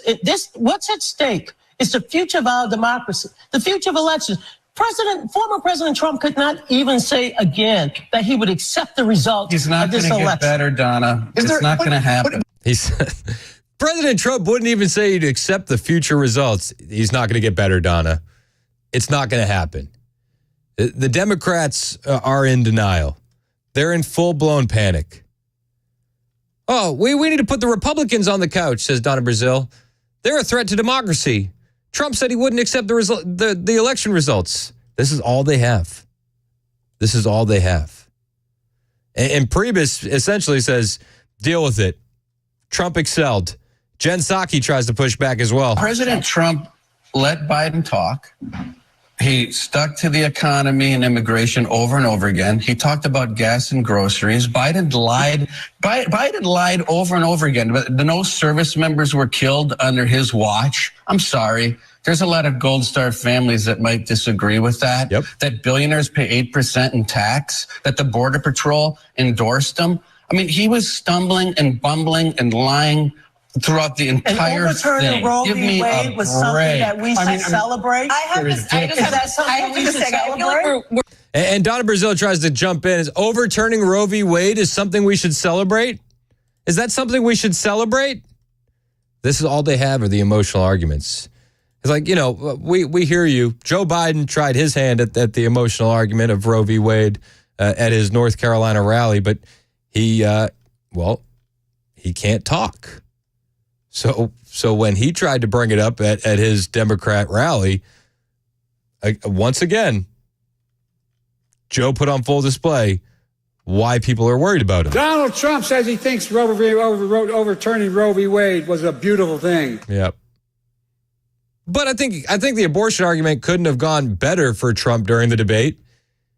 He painted Joe Biden as what he is, a guy that approves of late-term abortions. Nobody wants that. Except for the most radical, unhinged, lunatic Democrats. That's it. That's how you win that discussion. You expose them for what they actually want. Donna Brazile tries to use that as an attack on Reince Priebus, and it's just like, come on. What a joke. We're like whistling past part of the graveyard. You're whistling past the graveyard. No. The craziest part of the debate may have been Donald Trump's answers on January 6th and the future of our democracy. That is ultimately a big part of what this election is about. And it was kind of lost in the coverage because the bigger story was the president having a terrible performance and not being energetic and not doing what he needed to do.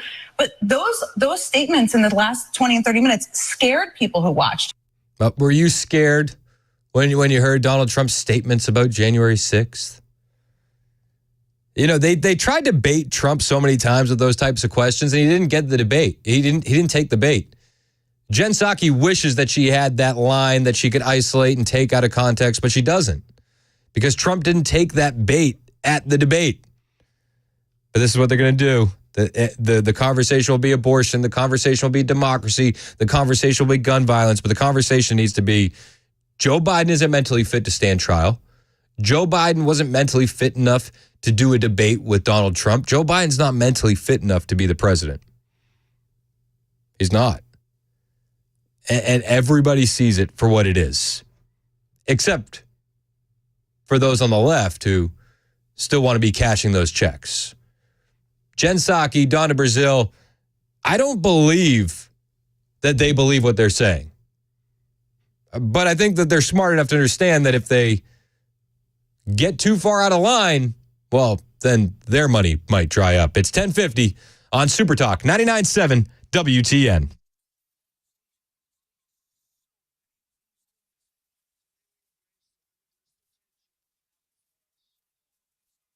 Hey, it's Dan Mandis, and I am so glad that California Closets has fixed my closet catastrophe. After exact measuring and planning, they came over and got to work.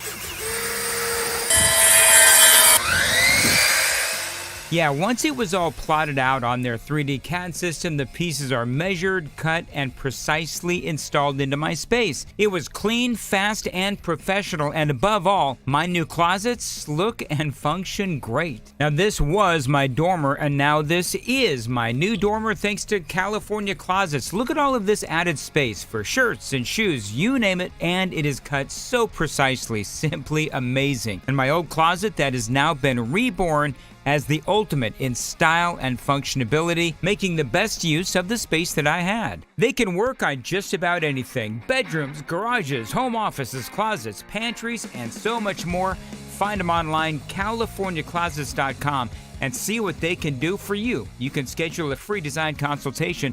Mention my name, CaliforniaClosets.com.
Still got that overturned truck blocking the on-ramp from Long Hollow Pike, 65 southbound there in Goodlettsville. That is an 8-minute delay. Got that SCOTUS presidential immunity opinion.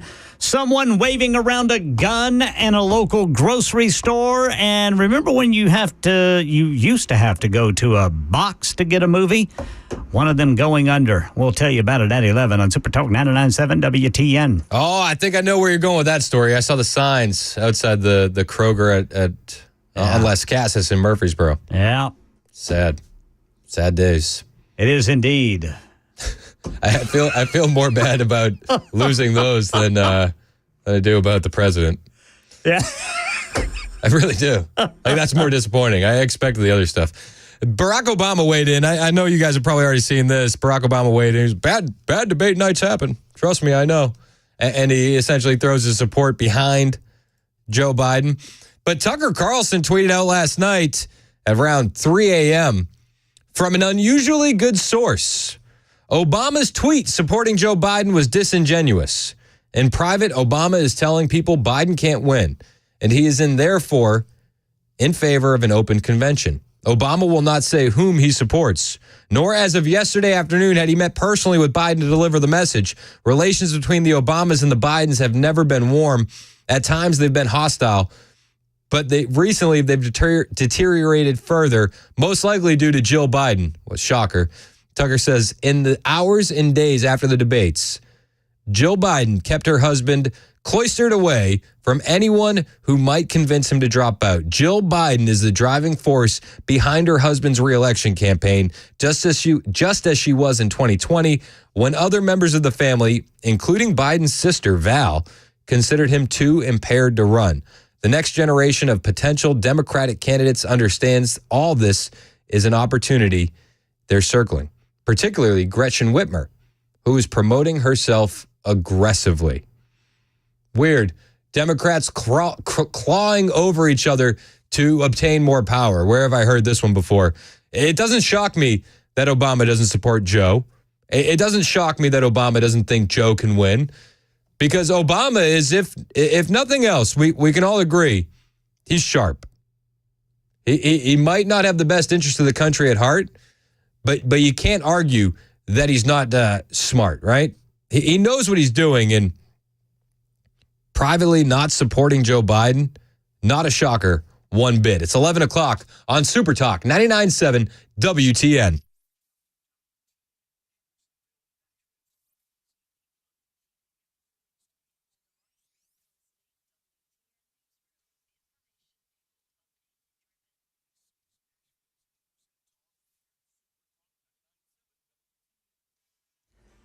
Eleven o'clock on the dot. I'm Ken Weaver with your top stories. Got the full forecast coming up in 2 minutes. Right now in our nation's capital, here's Sherry Preston. The U.S. Supreme Court has decided that presidents do have immunity from some criminal prosecution for official acts taken while in office, but not for unofficial acts, and that the decision of what is and what isn't official should be made by lower courts. With more on what it means for court cases involving Donald Trump currently, here's ABC's Devin Dwyer. This is in no short sense, a big win for Donald Trump. It means delay. We already knew that a trial on these charges would be unlikely before the presidential election. Now it's all but impossible based on today's decision. ABC senior congressional correspondent Rachel Scott with more on Trump's reaction. The former president says that this is a big win for our Constitution and democracy. Proud to be an American. That is the first reaction coming in from Donald Trump to this ruling today out on the campaign trail. The 3 liberal justices dissented, writing the decision makes a mockery of the core constitutional principle that no man's above the law. Stay with Super Talk 99.7 WTN for analysis and reaction all day, starting with Chris Hand right after the weather.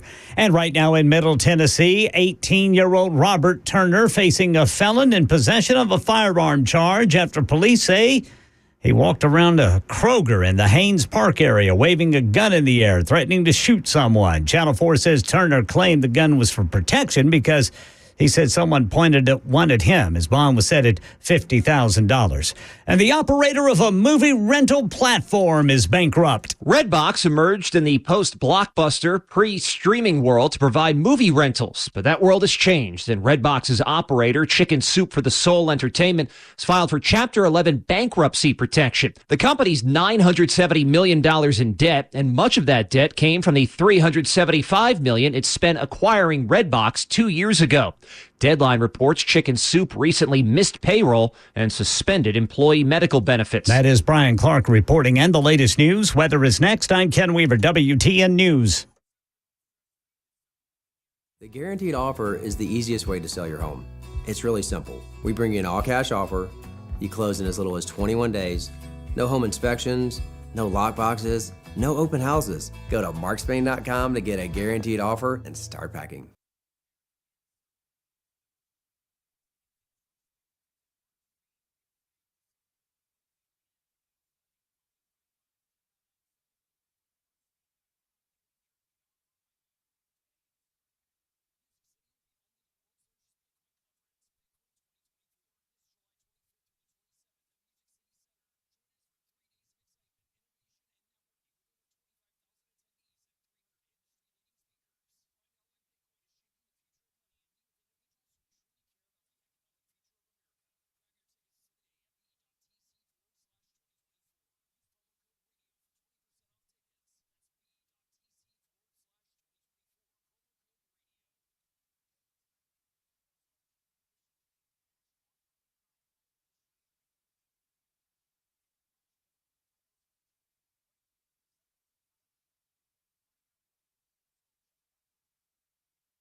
President Biden, who agreed to the earliest general election debate in modern political history, had one goal: to persuade voters who are skeptical about his age and fitness for office that he is up to serve another 4 years.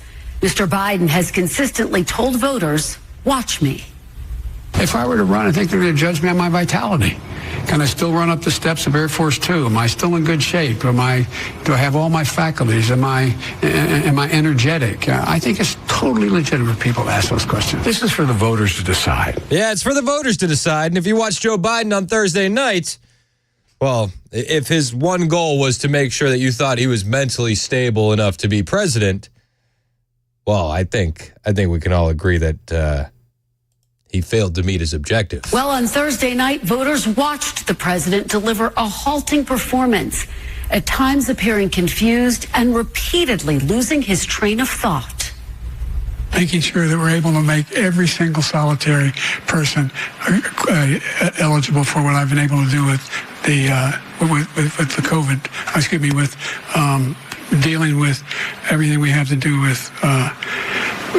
Look, if we finally beat Medicare.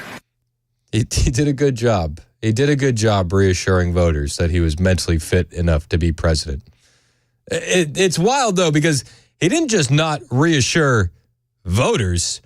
He didn't reassure some top Democrat pundits like Cenk Uygur of the Young Turks. This was his reaction on the debate. Look, here. On behalf of the Democratic Party, I throw it in. Biden's done. If you go with this guy, guaranteed loss. He threw in an actual towel on the video. That's Cenk Uygur. Young Turks. Do you know the Young Turks? They're big in lefty circles on the YouTubes. It wasn't just him. Stephen A. Smith was not impressed at all with what Donald Trump or with what Joe Biden was able to do against Donald Trump. I thought he took it light on Biden. It was that damn bad. Now, if you're the Democratic Party, you're going to have some people out there saying it was just one night and it was just one debate. Nah. What if Trump says, I don't need to debate again? And all we have to hold on to is what we witnessed last night. A brain fart within 3 minutes. I personally, I hope Trump does not debate again. Personally, I hope Trump comes out and says, listen, I remember the debate. The American people remember the debate. I'm not sure Joe Biden does, but in the interest of what's best for our country, I don't think I should do that to him again. It's not in America's best interest to make the president of the United States look that bad again. Mumbling often enough where Donald Trump ended up saying, I don't understand what he said with that last sentence. I don't think he understands what he said. One of the best moments of the debate, bar none. I don't know what he just said there. I have no idea. Everything we have to do with, look, if we finally beat Medicare. Thank you, President Biden. President Trump? I really don't know what he said at the end of that sentence. I don't think he knows what he said either. No, he doesn't. He doesn't. He lost his train of thought. Where the nation is looking at it, and you have pundits on both sides of the aisle looking sad and despondent. In Van Jones' case for CNN, he looked like he was about to cry. Other pundits were saying, where are the family members? How could you put your dad out there like that? How could you put your husband out there like that? If you're the Democratic Party, how could you put one of your colleagues and your contemporaries out there like that? What the hell is going on? I feel like a lot of Democrats are feeling a lot like Stephen A. Smith. What the hell is going on? You could have put up anybody else. Anybody else. But now it might be too late. It might be too late. They may be stuck with Joe Biden because we know his family's not going to support him walking out of this race. So then they did what? They got a 25th Amendment, and then they have the same problem with Kamala Harris right behind her. Right behind him. It's not a good look for the left. Not one bit. And voters are taking note. There are voters out there that voted for Biden in 2020, and they are less than confident today, my friends. Many who voted for Joe Biden in 2020 and support him currently are frankly depressed. My genuine hope is that perhaps somebody else will step up for that nomination. I just love that the narrator goes, many of them are frankly depressed. Yeah, I would be too. On the Democrats. Yes, sir. These two women say they are strong Biden supporters, but watching the debate was difficult. I was concerned, very, very concerned about Biden's real ability to carry this nation forward, just from a physical perspective. Do you feel the same way? Yes. I was concerned about Biden's ability to lead this nation from a physical perspective. There is absolutely no reason Donald Trump needs to debate Joe Biden again. None. Stick a fork in him. He's done. And at this point, I would also argue that if they get another nominee in there, I don't think that Donald Trump should debate the other nominee. Why? What good can come of it? The voters are looking around and they're realizing this is not good. I don't know what 4 more years would look like for somebody who's already at that point. DeWolf voted for Biden in 2020, but now fears he doesn't have what it takes for the job. Did you have concerns about Biden's capacity, in your words, before last night? Yeah.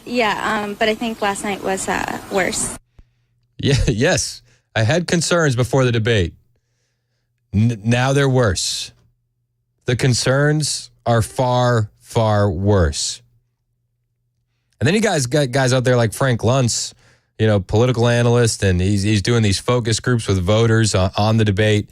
He got a group of independents, a group of 12 to 14 or 14 undecided swing voters, and he had them in a focus group during the debate. Results were terrible. And Frank Luntz on the debate, he was not impressed one bit. In my entire professional career, I've done 32 debates. Never has someone performed, and I was very upset with Donald Trump in 2020. I have never seen a performance like I saw last night. My focus group all came in undecided, all from swing states. 12 of the 14 swung to Donald Trump, only one to Joe Biden. We've never had that before.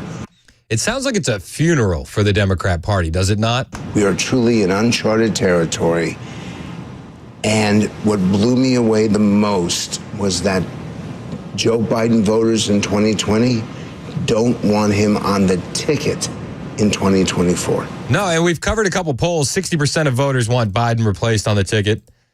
I've made the comment before, had they chosen RFK Jr. as their nominee, we'd be in a very different race. Very different. Had they chosen anybody, we'd be in a different race. I don't want to spike the football. I don't want to get ahead of ourselves. I do think we need to focus on November. We need to make sure that we win no matter what. But we do have to realize that some good things are happening. And when Frank Luntz talks about his focus group and you hear from the focus group, it's hard not to feel optimistic. So let's see. You hosted that focus group. Why don't we hear what they had to say? Let's listen in. He does not have the leadership qualities to survive for the next 4 years. I don't even know how he's going to survive the next few months. They need a candidate that could beat Trump. He can't survive for the next few years. I don't know if he can survive for the next few months. Well, back then, he was an unknown to me, really, at the time, and I had seen what Trump had done. And now that I've seen him in action or inaction, I just think if the Democrats want to have a chance at putting someone in the White House, they need to put someone else up. I think in 2020, Biden was a safe option that was relatively non-harmful to replace Trump. And frankly, I didn't think reflected these same cognitive issues that we see tonight on the campaign. Yeah, it was a little dry, but it was definitely not to the same extent. I think tonight, I'm not sure how he functions during an 8-hour workday, let alone an 8-hour workday or 8+ hour workday as president of the United States. And with all this going on, you would think that most of the Democrat establishment would try to distance themselves from Joe a little bit. People are worried about what his effect is going to have down ticket for a lot of the Senate and congressional races. I think that they should be very afraid. But for some reason, Nancy Pelosi decided to go on CNN over the weekend, and she sounded hammered, for the record. And we're going to listen here in a second. She sounded hammered drunk. And for some reason, she thought a good narrative to push on CNN over the weekend was that it's Trump that has dementia, not Biden. I kid you not. This actually happened. My people are very much Biden, Kamala Harris, and this is an opportunity for Joe Biden to go out there and show he has the stamina and the rest. And by the way, while the press, and for some reason they don't, there are healthcare professionals who think that Trump has dementia, that his his thoughts do not go together. Do you hear her slurring her words? Am I the only one that thinks that she has a mouthful of marbles when she's talking here? And that's she says Trump has dementia, and I can't even get into her comment yet without listening to her and being like, is she hammered drunk? Healthcare professionals who think that Trump has dementia, that his his thoughts do not go together. She's either drunk or she did this interview right after the dentist office and the Novocaine is still in effect, right? I can't be the only one who thinks this. And there's more. She slurs her way through an entire defense of Joe Biden. Like, slurs her way through this. And, while he may be saying we're enablers, we see Joe Biden up close. We know how attuned he is to the issues, how informed he is. And I debate with him about legislation, and not debate, but discuss it with him. He's right there. So in any case, it was a bad night. Let's not sugarcoat that. It was a bad night. It was a great presidency.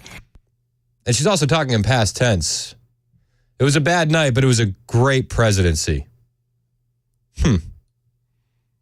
I can't be the only one that thinks she sounds drunk, right? She sounds hammered drunk. 8512 on the members' nutrition text line said they should install a breathalyzer device on Pelosi's microphone before it turns on.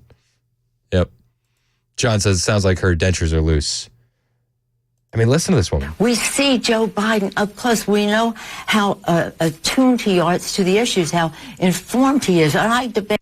We know how attuned he is to the issues. Debate with him about legislation, and not debate, but discuss it with him. He's right there. So in any case, it was a bad night. Let's not sugarcoat that. We won't. I can assure you. This is who they send to defend Joe Biden.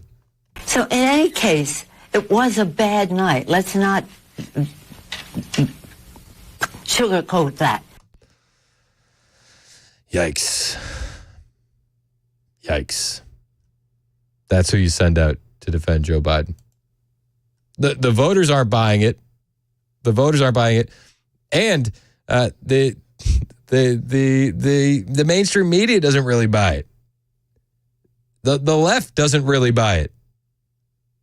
It's crazy. There are some people that get on TV and they're going to defend Joe Biden no matter what. Leslie Marshall's a Democrat strategist, and she was on, this was Fox, and they brought up the CBS poll about Joe Biden's mental fitness, and she does her best to defend Joe Biden. All right, Leslie, I'm glad you're back. CBS poll just out, post-debate, says when asked about them having the mental and cognitive health to serve, 72% said Joe Biden does not. That is up from 65% before the debate. So isn't that worrisome? It's worrisome if those people don't vote for Joe Biden, because the next question should be, would you still vote for him? The next question should be, would you still vote? No, I don't think they will. I don't think they will, Leslie Marshall. But I don't think Joe's going to step aside. I think that they're going to talk to him and they're going to try to make him step aside, but it doesn't sound like he's going to step aside. And Jill Biden's former spokesman is on record doing a sit-down interview with Breitbart saying exactly why Joe's not going to step aside and who needs to tell him to step aside. We'll get into that next on Super Talk 99.7 WTN.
Still got that overturned truck blocking the on-ramp from Long Hollow Pike to go southbound on 65 in Goodlettsville. And we've got more on the big win for 45 coming up at 11:30 on Super Talk 99.7 WTN. Thank you, Ken. It's 11:24 on Super Talk 99.7 WTN. As Ken alluded to, big win by Donald Trump today. Supreme Court says presidents are covered by immunity for official acts.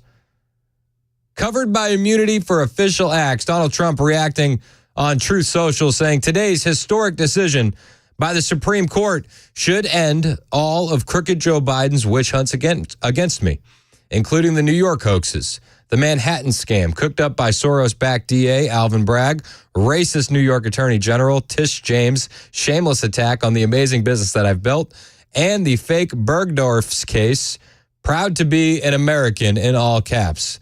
That's Donald Trump weighing in on Truth Social just moments ago. Eric on the road wants to weigh in on the SCOTUS decision as well. What's up, Eric? Hey, Chris. How we doing, man? I'm noticing I'm doing great. How are you? Good. So I'm noticing a couple of things about this decision, and the first is the difference between the liberal and conservative justices' opinions. I'm seeing that the liberals are focused solely on the effect that it's going to have on Trump, whereas the conservative justices are looking at all presidents regardless of party or politics. And I think that's an important distinction to make. Yep. I think that's a huge distinction to make. See, but all the left really cares about is getting Trump. That's the biggest difference. Absolutely. The second thing I'm noticing is that while this decision isn't going to cover things for Joe Biden like Burisma or pay-for-play or classified documents, it is going to cover things like immigration and things and vaccine mandates and things like that, things that were done under his official acts as president, as opposed to when he was a senator or vice president. Yeah. That's my big takeaway as well. I don't think it's going to be easy for them to go after him on the border, but this doesn't say anything about Burisma. I think that this is going to make it hard to go after Obama for drone striking an American citizen. But I don't know if this would make it impossible for them to go after Obama for, organizing the spying on a presidential campaign in 2016. Or Fast and Furious. Fair, very fair. Yeah, I think this leaves the door open for quite a few things when it comes to past presidents. But I think that with what we're looking at in front of us, those court cases are dead in the water when it comes to Trump. I would agree with that. Let's celebrate our wins, but the Democrats are always going to come back, and right now they are like a cornered feral animal. They're to say that this is not them at their most dangerous would be an understatement. Agreed. Hey, I appreciate your call, Eric. Thanks so much. 615-737-9986. We should definitely appreciate the wins, but let's not get too comfortable. November is a long time away, and I don't think that spiking the football is the move. We got a lot left to do. And we still don't know if Joe Biden is going to be the guy there come November. A lot of time to go. We're not in run out the clock mode. We need to be foot on the gas mode and be focused on winning in November. We have to.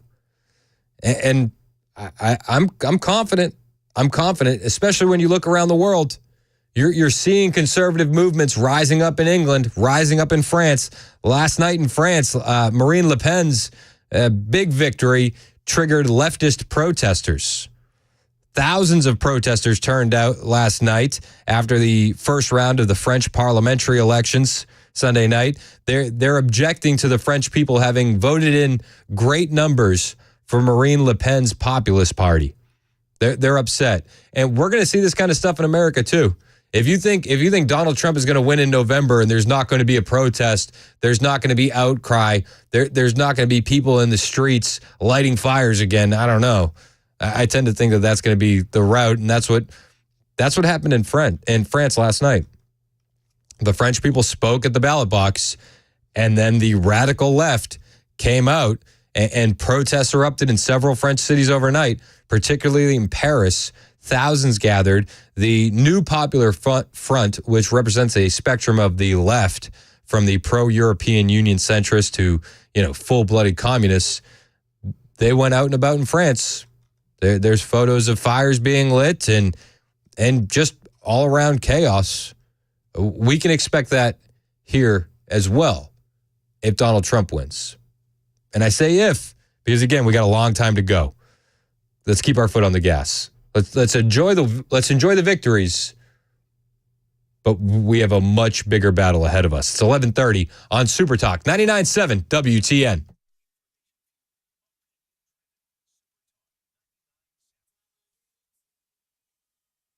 11:30 on the dot. I'm Ken Weaver with your top stories. Full forecast in 2 minutes. And right now in our nation's capital, here's Derek Dennis. A major ruling from the U.S. Supreme Court on the constitutional question of whether former President Trump has absolute immunity from any criminal prosecution. That was a key argument from Trump and his lawyers in his 2020 election interference case and in his taking of classified documents case. The high court ruling 6-3 with Justices Sotomayor, Kagan, and Jackson dissenting that Trump and other presidents have some immunity from official acts, including conversations and directives in office, but no immunity from non-official acts, sending the question back to the lower courts for further rulings. This is in no short sense, a big win for Donald Trump. It means delay. We already knew that a trial on these charges would be unlikely before the presidential election. Now it's all but impossible based on today's decision. ABC's Devin Dwyer. In fact, Trump in a statement did call it a big win, he said, for our Constitution and for democracy. That is the latest news. Weather is next. I'm Ken Weaver, WTN News.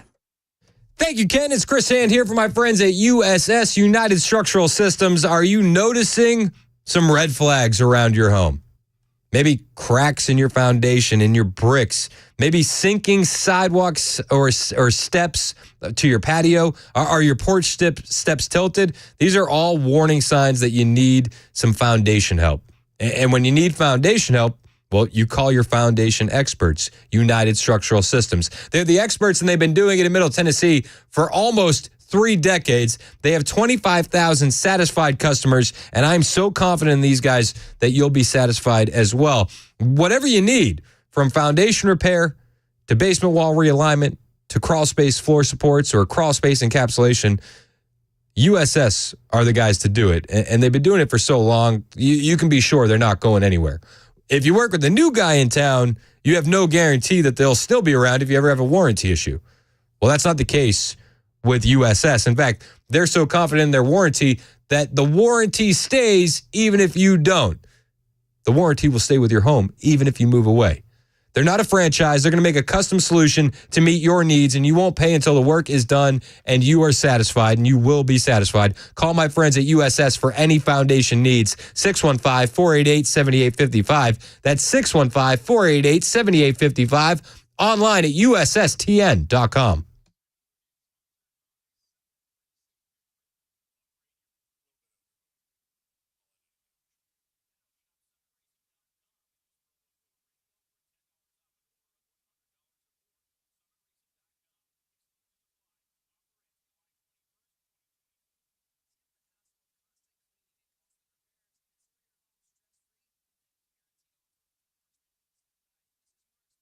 Hey, it's Dan Mandis, and I am so glad that California Closets has fixed my closet catastrophe. After exact measuring and planning, they came over and got to work.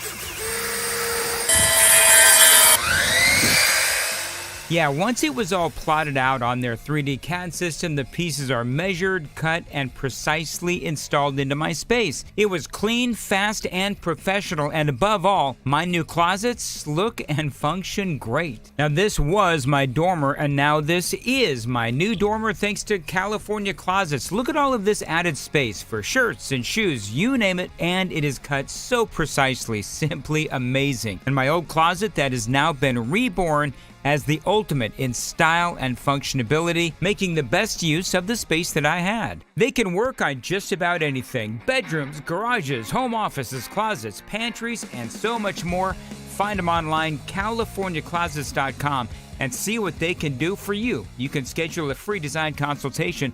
Mention my name, CaliforniaClosets.com.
11:36 on Super Talk 99.7 WTN. My name is Chris Hand.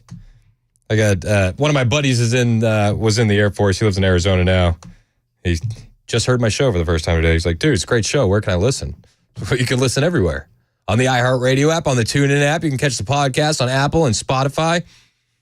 So we also happen to stream it all, too, so you can see your beautiful face every day. YouTube, Facebook, Twitter, Twitch. Yes, sir. All the things. All the things. The Dems are launching a PR campaign to save Joe Biden. Jamie Raskin was on one of the Talking Head shows over the weekend, and he's talking about the conversations to remove Biden after the debates. But obviously, there was a big problem with Joe Biden's debate performance, and there's also just a tremendous reservoir of affection and love for Joe Biden in our party. And so this makes it a difficult situation for everybody, but there are very honest and serious and rigorous conversations taking place at every level of our party because it is a political party and we have differences of point of view. I mean, if you compare that to the non-existent dialogue and conversation that took place in the Republican Party after Donald Trump's criminal conviction on 34 counts, it's remarkable. Oh, yeah, the 34 counts. Don't forget about the 34 counts, says Jamie Raskin. You know, it's funny because when the 34 counts come down, you guys touted Republicans like Mitt Romney saying he wouldn't vote for Trump, doesn't support Trump. You touted Republicans like Paul Ryan saying Trump was unfit for the presidency. Adam Kinzinger or Liz Cheney, you're always quick to tout those Republicans. But he admits the quiet part out loud. There are conversations going on in the Democrat Party trying to get rid of Joe Biden. And there's a huge public relations campaign happening currently to keep Biden in the presidential race. This is according to the Post-Millennial. This is reportedly underway after the debate performance last week. Because after the debacle, you had liberals on CNN. I mean, seconds after the debate on CNN, the ticker said, Democrat operatives want to remove Joe Biden. And now you have the New York Times calling for him to drop out of the race before November. According to a report from Axios, Biden has no interest in stepping aside as the presumptive nominee for the Democrat Party in 2024. In addition, there's a massive PR campaign underway to reassure skittish Democrats to get behind the incumbent president. I think this is good for us. We don't want Joe Biden to drop out. We don't. And Axios reports that the reason Joe Biden's not dropping out is, well, the same reason we all figured. The most evil woman in America, Jill Biden. There's other family members as well. Hunter wants him to stay in, and they're all in agreement that Joe should not step out of the race.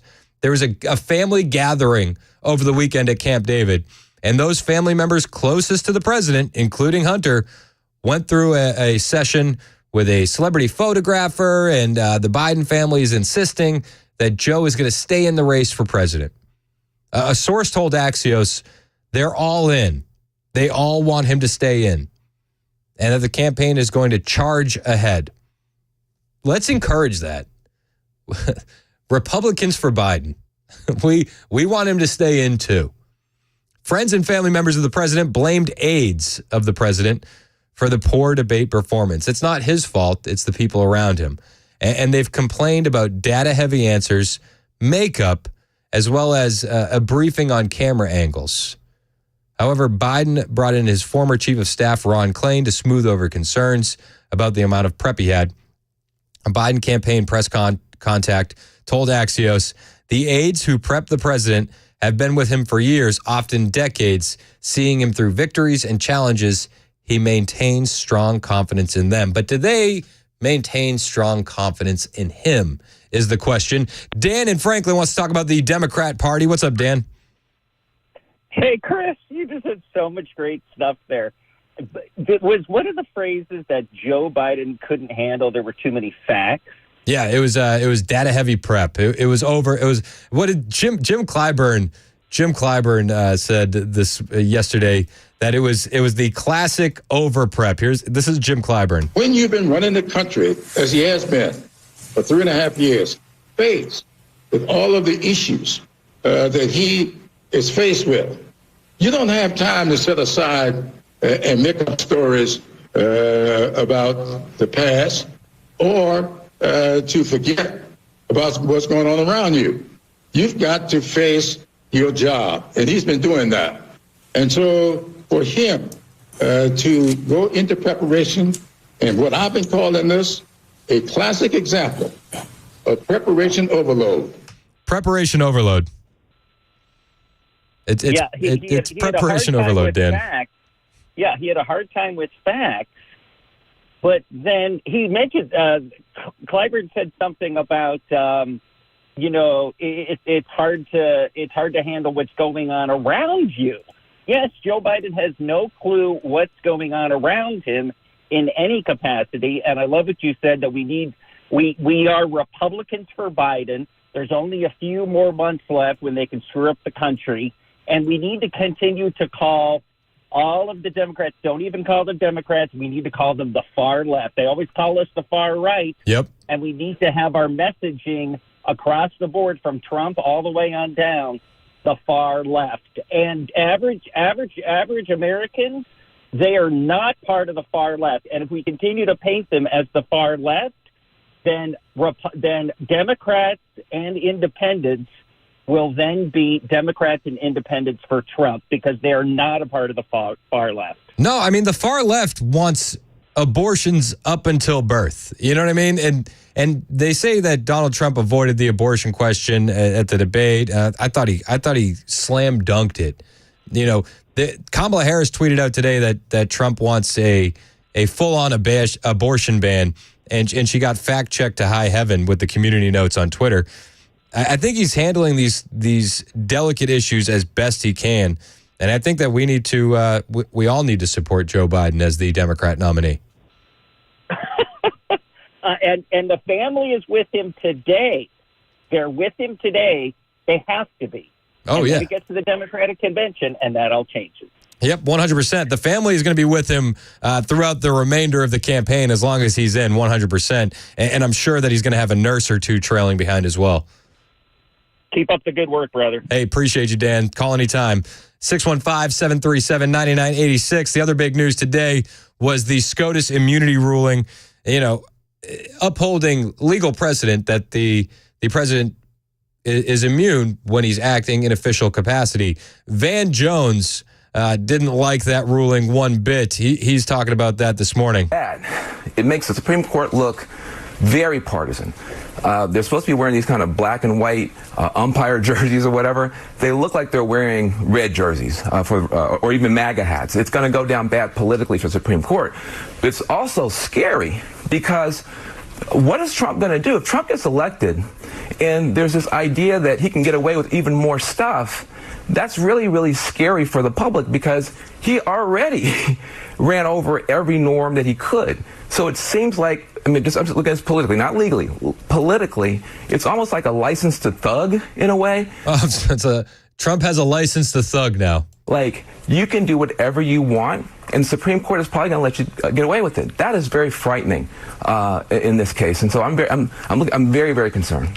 They're very concerned. This is going to be one of the big talking points. The rogue Supreme Court. They've started planting those seeds even before these decisions came down. And that's going to be one of their big talking points. It's going to be abortion. It's going to be the public health crisis of gun control and the rogue Supreme Court.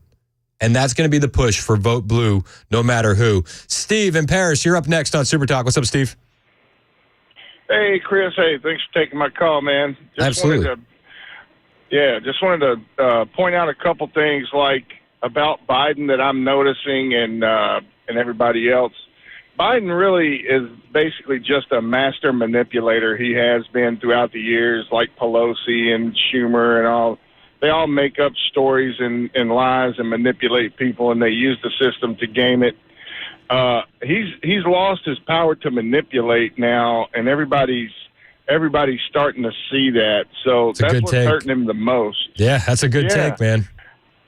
Yeah, but the thing about it is I'm still kind of like there are 2 or 3 different ways this could go. Like what you're saying with they could put somebody else in at the last minute without even having to debate or anything like that. There's issues of the all the illegals that are in all these swing states that they've put in place and that are going to be voting. I don't know how many of them will be voting, but I know a lot of them will be voting versus the Democratic Party that really sees. Well, and to kind of go back for a second to your point about illegals voting, when some of these races were decided by thousands of votes, right? And we've let in millions upon millions of illegal aliens. You don't need a large percentage to go for it. Half a percentage point could swing an election. Exactly, especially when they're putting them exactly where they know they're going to use those votes to try to win those key states. Yeah, and I think that it is scary. It is scary to think about. Yeah, so hopefully enough of the Democrats that are done with Biden that are not going to vote either way, hopefully that number will kind of, scale it out to where even if they use all these illegal votes this time and the harvesting votes this time, that it won't be enough because the true people, even though they're Democrats, they still love this country and they see that this guy can't run it. Hopefully by the sheer number of them not voting, it will help overpower the number of the illegal false votes. Yeah, and I mean, alleged, right? Like hypothetical, right? But there's a lot of Democrats that are disenfranchised with the Democrats as it is because Biden isn't far left enough. In Minnesota and in Michigan, you have a lot of these hardcore Islamicists that are supporting Hamas that they're not going to vote for Joe Biden. He's too pro-Israel. Yeah, and last thing, he's still trying to use race, talking about the swastikas and the the torches and all that. He's still trying to make it race. I think that is driven by behind closed doors, the people that he talks to and the ones that are influencing him, so-called puppet masters. Yep. That just goes to show that that's an old tactic that they're using because he's got to know inside of his mind, especially as a white person, that Trump is not no Nazi, communist, whatever he's trying to make him out to be. So he's just doing what he's been told, and that's not working. It's not going to work anymore. All the left has is projection. They're just projecting themselves onto Donald Trump. That plain and simple. Plain and simple. Hey, I appreciate your call, Steve. Have a good Fourth, brother. Hey, you too, all man. Right, Happy 4th of July. Yeah, we got a lot more reaction all day today to the SCOTUS decision. I'm personally excited to hear what Murphy's take is on it. He's had some time to really dive into the weeds on the decision, and I think that he's going to have a fantastic take coming up. I'm excited to hear what Brian Wilson thinks about it as well on the drive this afternoon. Hang out with us. We got more breakdowns and analysis for you all day long right here on Super Talk 99.7 WTN. Hey, what's up, guys? This is Matt Murphy for Members Nutrition. I want to tell you about the Members Nutrition difference, and I want to encourage you to go over to the Members Nutrition website. Number one, they believe at Members Nutrition that they can sell vitamins and supplements at a lower cost point, and they're doing it every single day at membersnutrition.com. Number two, they want to make these products right here in the United States of America, not from some overseas company, and they do that every single day. I encourage you to go to membersnutrition.com. You'll get 50% off your purchase price at checkout. You don't have to put in any codes. Just go to membersnutrition.com. Once again, membersnutrition.com.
11:56 on Super Talk 99.7 WTN. Joining me in a fresh, clean Trump 2024 shirt, Matt Murphy in studio. What's up, Matt? Hello.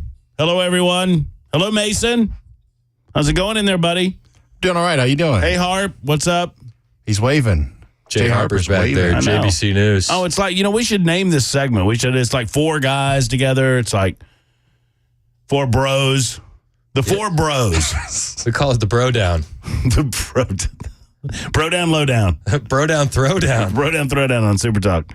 What's going on? Not much. Any news that you're going to be covering on your show today? Anything that piques your interest? It's been a good week. It's been a good week. But I like what you said 20 minutes ago or so as I was traveling in. Let's not get ahead of ourselves. Let's not get ahead of ourselves. Look, these Democrats, they fight dirty, and they've just yet begun to fight. They can't figure out what to do about Biden, but they'll figure out what to attack Trump on. 100%. We have to not get too excited. Mm-hmm. What is it? July, August, 4 months. We got 4 months, a little over 4 months to go. So, enjoy, as you said, the victories. Obviously, today's Supreme Court ruling was not unexpected. Of course, the president carries a level of immunity during his official acts. And, of course, he can't just go out in the street and kill somebody and not be held accountable for that. The question was they have to be countries away, and you have to use a drone. But the president is going to enjoy, and I know that conservatives don't like hearing this, but Barack Obama and Joe Biden get to do things that you don't like. 100%. As president, and they get to do things in a way that you don't like it. And they get to lie, and we know that they're lying, but they get to look at the court and go, hey, we're trying our best on the border. Yep. And the court goes, okay, we kind of have to take them we have to presume that they're telling us the truth when they say that. And so Trump gets the benefit of that too, that the Democrats have been yelling and screaming about Trump's motivation behind January 6th. And the court's like, look, you don't get to just presume the worst of the worst and then take him to court over that. Right. And so it's a good day in that respect, and I'm glad for Donald Trump. It just kind of puts all of this on the back burner now. Now we're back to square one where we fairly contest a presidential election without trying to throw your opponent in jail. Isn't that nice? Did you see the meme I posted that I found? It's Mike Lindell with his My Pillow, and it says SCOTUS, and the pillow is over someone's head on the bed. It says Jack Smith. It makes me happy. Good. If they had any common sense about it, Jack Smith would just stop. Just stop. Go home. But he won't. They'll waste more money. He's going to collect the check. Oh, sure. That's exactly right. Yeah. And some liberal street cred. You have to. Yeah, there you go. Liberal street cred means everything. Hey, it's July 4th week. We're celebrating with patriotic gear today. All right. On Super Talk TV. I can't believe we made it through another Pride Month unscathed. Is Pride Month over? It's over. We're on to America Month. I forgot to put up my stuff. Dang it. You had the flagpole back there. Maybe next year. All right. Maybe next year, guys. Murphy's in next. All about it. Hang out with us. We got more Super Talk all day long right here on WTN.